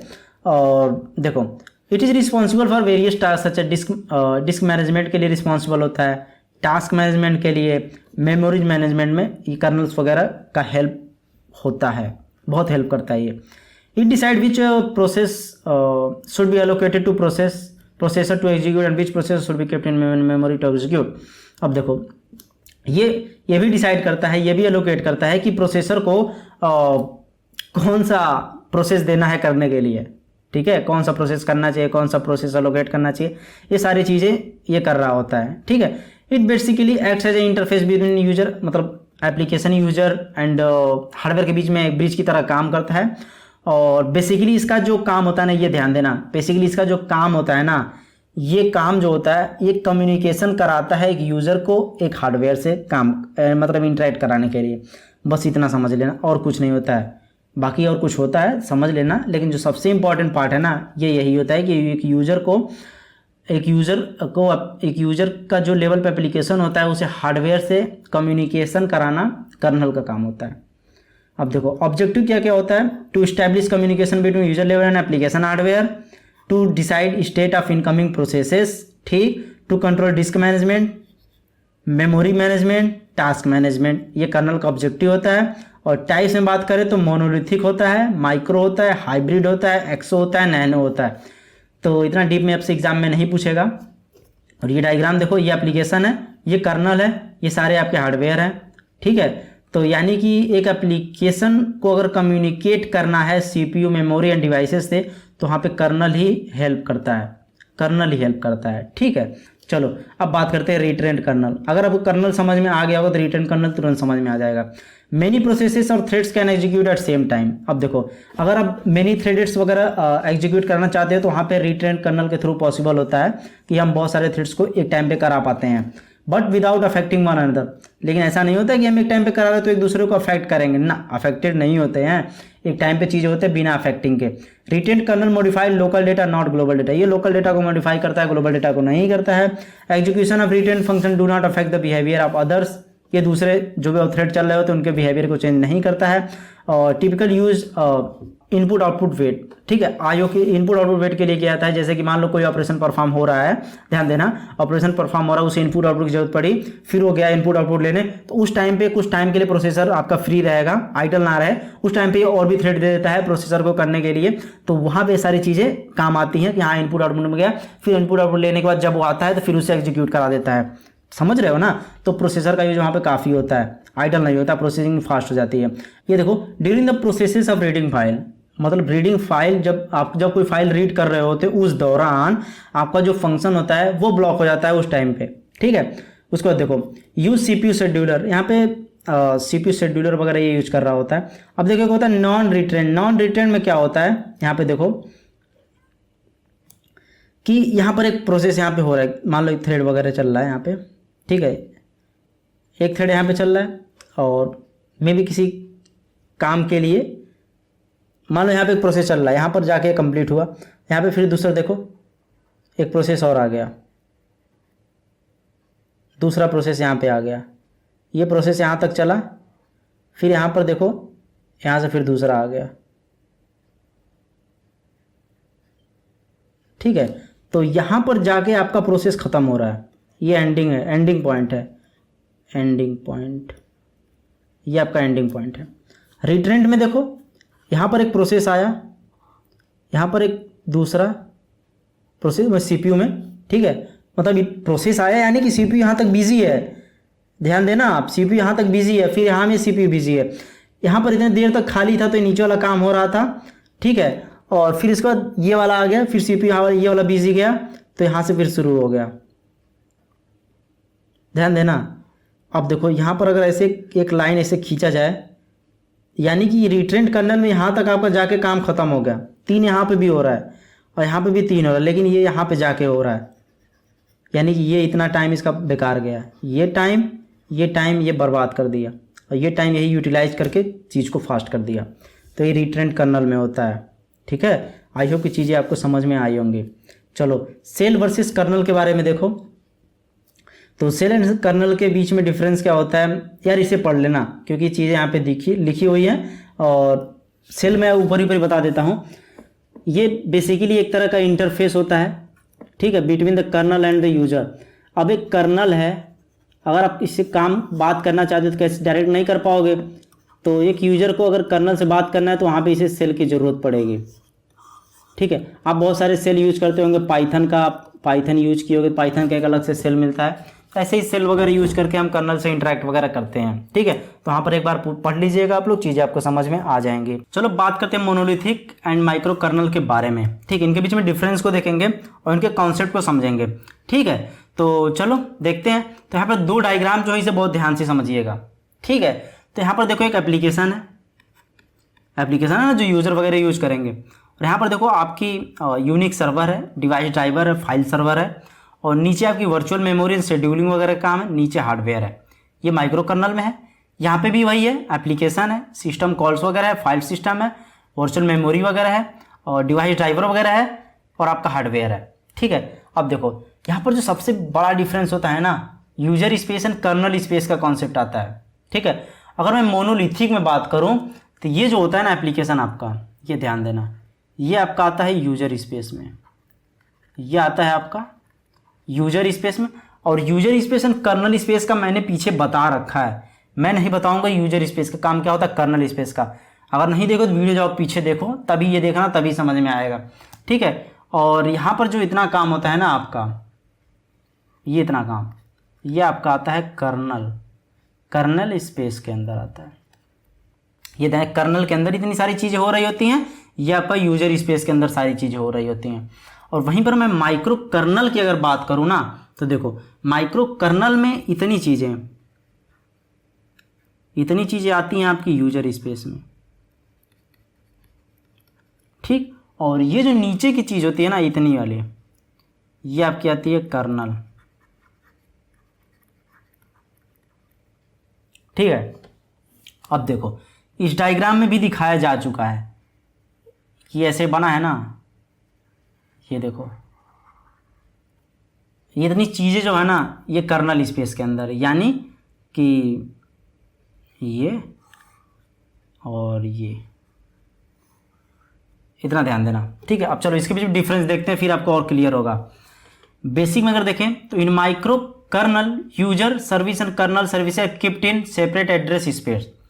ये सेपरेट एड्रेस स्पेस में रखा जाता है, और ये जो होता है ना ये सेम एड्रेस स्पेस के अंदर रखा जाता है। साइज की अगर बात करें तो ये इसका साइज जो होता है स्मॉलर होता है, और इसका जो साइज होता है लार्जर होता है। ठीक है, एग्जीक्यूशन इसमें स्लो होता है, इसमें एग्जीक्यूशन फास्ट होता है। ठीक, और जो माइक्रो कर्नल होता है ईजिली एक्सटेंडेबल होता है, और इसमें थोड़ा एक्सटेंड करना हार्ड होता है। ठीक है, इसमें होता है if a service crashes it does affect on working of the micro kernel. ये इसमें अगर कोई सर्विसेज क्रैशेस आती है तो ये माइक्रो कर्नल के वर्किंग को अफेक्ट करता है। अब तो इसमें जो क्या है कि अगर इसमें कोई सर्विस क्रैश होती है ना तो ये पूरे सिस्टम को क्रैश कर जाता है, समझ रहे हो ना। कोड में देखो to write micro kernel more code is required, इसमें ज़्यादा कोड की जरूरत पड़ती है, और आपका मोनोलिथिक में कम कोड की जरूरत पड़ती है। ठीक है, चलो अभी एक चीज़ यहाँ पे दिखा, वो पूरा सिस्टम क्रैश कर जाता है ना मोनोलिथिक वाले में, तो इसलिए मोनोलिथिक पूरा आपका क्रैश कर जाता है, क्योंकि देखो कर्नल लेवल पे है, इतनी चीज़ें ना आपकी कर्नल लेवल पे की जा रही हैं। कर्नल लेवल पे खत्म हुआ तो क्रैश करना ही करना है सिस्टम। और यहाँ पर देखो चीज़ें आपकी यूजर स्पेस पे की जा रही थी। यूजर स्पेस पर अगर चीज़ होता है तो ज़्यादा वो डायरेक्ट नहीं कर रहा होता है कम्युनिकेट हार्डवेयर वगैरह से, उतने अंदर नहीं होता है, तो वहाँ पे उतना अफेक्ट नहीं करता है। ठीक है, उतने अंदर तक सिस्टम को नहीं फेल कर देता है। हाँ, माइक्रो कर्नल लेवल पे करता है, लेकिन उतना ज़्यादा अफेक्ट नहीं करता है। ठीक, यही चीज़ होता है। चलो अब बात करते हैं सिस्टम कॉल की। कुछ सिस्टम कॉल होते हैं, उसे समझ लो, और ये थोड़ा इंपॉर्टेंट भी है, तो इसे आप अच्छे थोड़े तरीके से समझना। जो इसमें सिस्टम कॉल जो मैं बताऊँगा उसे याद कर लेना, जो कि एग्जाम वगैरह में आपसे पूछा जा सकता है। अब देखो, a system call is a programmatic way in which a computer program requests a service from the kernel of the operating system it is executed on। देखो बेसिकली एक प्रोग्रामेटिक वे होता है, प्रोग्राम करते हो ना, किसी काम करने के लिए प्रोग्राम लिखते हो, कोड लिखते हो, बेसिकली एक तरह का ये भी एक प्रोग्रामेटिक वे होता है कि हम कर्नल मतलब कोई रिक्वेस्ट वगैरह की सर्विस के लिए कर्नल को करते हैं, तो वहाँ पे हम सिस्टम कॉल का यूज करते हैं। ठीक है, बेसिकली हम कर्नल ऑपरेटिंग सिस्टम का जो कर्नल होता है उससे कोई काम करवाना चाहते हैं तो उससे हम सिस्टम कॉल का यूज करते हैं, बस इतना समझ लो। और computer program makes a system call when it makes a request to the operating system kernel. ठीक, वही चीज़ है। अब देखो जो सिस्टम कॉल होता है ना, ये ध्यान देना, सिस्टम कॉल जो होता है ये ऑपरेटिंग सिस्टम की सर्विसेज को प्रोवाइड करता है। किसको? यूजर को, यूजर प्रोग्राम को। ठीक है, किसके थ्रू? एपीआई के थ्रू। ठीक, उसके बाद देखो एपीआई क्या होता है यार, आप मेरे जो दूसरा चैनल है ना उस पर जाके आप एपीआई की वीडियो देख सकते हो, और मैं डिस्क्रिप्शन में भी उसका लिंक डाल दूंगा कि एक्चुअल में एपीआई क्या होती है, एपीआई का काम क्या होता है। ठीक है, तो आप जाके डिस्क्रिप्शन चेक करो और वहाँ से जाके वीडियो देख लो, आपका एपीआई का कॉन्सेप्ट क्लियर हो जाएगा। ठीक है, चलो system calls are the only entry points into the kernel system. System call होता है ये एक यही जो होता है कि एंट्री पॉइंट होता है अगर कर्नल सिस्टम से हमें बात करना है तो। ठीक है, चलो सर्विसेज क्या क्या होती है जो सिस्टम कॉल्स में प्रोवाइड करता है? प्रोसेस का क्रिएशन एंड मैनेजमेंट संभालना, और आपका main memory management, file access, directory and file system management, device handling यानी इनपुट आउटपुट जो डिवाइस होती है उसको हैंडल करना, और प्रोटेक्शन आपका, नेटवर्किंग, और भी बहुत सारी चीज़ें होती हैं जो आपकी सिस्टम कॉल आपका कर रहा होता है। अब देखो सिस्टम कॉल जैसे होते हैं फोर्क का काम क्या होता है? नया प्रोसेस बनाने के लिए हम फोर्क का यूज करते हैं। EXEC का काम क्या होता है? ठीक है, इसका काम होता है execute a new program in a process, एक प्रोसेस में नए प्रोग्राम को एग्जीक्यूट करने के लिए इसका यूज करते हैं। वेट का काम क्या होता है कि to wait until a created process completes its execution. ठीक है, ये इसके लिए करते हैं। एग्जिट का क्या करते हैं? एग्जिट एक प्रोसेस से अगर आप मतलब एक प्रोसेस एग्जीक्यूशन कंप्लीट हो जाए तो एग्जिट होना है ना, तो वहाँ पे एग्जिट का काम करते हैं। BRK का काम क्या करते हैं? यहाँ पे हम करते हैं इंक्रीज या decrease the data segment size of the process of a process. ठीक है, वहाँ पे करते हैं BRK का, ये होता है। अब देखो सिस्टम कॉल आपका कहाँ पे बैठा रहता है? यहाँ पे सिस्टम कॉल आपका बैठा रहता है। ठीक है, यूजर प्रोग्राम होता है, यूजर इंटरफेस होता है, और यहाँ पे सिस्टम कॉल बैठा रहता है। ठीक, चलो अब देखते हैं कुछ इंपॉर्टेंट क्वेश्चन की, जो कि हमने पूरा वीडियो कवर कर लिया है, तो आई होप कि सारी चीज़ आपको समझ में आ गई होंगी। तब कुछ इंपॉर्टेंट क्वेश्चन के बारे में भी देख लेते हैं। सबसे पहले आप देख लेते हैं, आप इसे याद कर लेना, different types operating system and इसके फंक्शन को लिखने के लिए पूछ सकता है। Hard real time and soft real time के बीच में डिफरेंसेस पूछ सकता है, इसके बारे में अच्छे से लिखने को। मल्टी प्रोसेसिंग या मल्टी प्रोग्रामिंग पूछ सकता है। स्पूलिंग का पूछ सकता है, मे बी 10 नंबर में है, लेकिन 2 नंबर में भी बहुत बार पूछ देता है। और एक्सप्लेन लेयर्ड स्ट्रक्चर के बारे में पूछ सकता है। और डिस्क्राइब OS कंपोनेंट्स, ये काफ़ी इंपॉर्टेंट है। सेल वर्सेस कर्नल के बारे में डिफरेंस पूछ सकता है। मोनोलिथिक एंड माइक्रो कर्नल के बारे में पूछ सकता है। और सिस्टम कॉल के बारे में पूछ सकता है कि सिस्टम कॉल क्या होता है। थ्रेड वर्सेस प्रोसेस के बारे में पूछता है। And what is multi threading क्या होती है वो भी पूछ सकता है। तो यहाँ पर जितने थे ना, ये जितने भी क्वेश्चंस हैं, ये मैंने अपने पॉइंट ऑफ व्यू से बताया है। ऐसा ना आप कहना कि हाँ ये ही पढ़ लूँगा तो एग्जाम में सारे आ जाएंगे, और फिर बाद में ये ना कहना कि आपने बताया और आया नहीं। तो देखो एग्जाम में वो टीचर के ऊपर डिपेंड करता है कौन सा क्वेश्चन कैसे देगा। ठीक है, हम लोग बस गेस कर सकते हैं, लेकिन हाँ ये बहुत ही इंपॉर्टेंट टॉपिक, इतना पढ़ लेते हो तो बहुत ही हेल्पफुल होगा आपके एग्जाम में। कहाँ से देगा यार, कहाँ से देगा इसके बाहर? ठीक है, मैं भी कुछ टॉपिक्स बाहर से दे दे, लेकिन ये इतना पढ़ लेना बहुत ही इंपॉर्टेंट है। ठीक है, आई होप की चीज़ें आपको समझ में आ गई होंगी। And congratulation to all of you जिन लोगों ने ये वीडियो अभी तक देखी। एंड ये वीडियो हम लोग की हैप्पी एंडिंग हो चुकी है। Thank you so much for watching this video.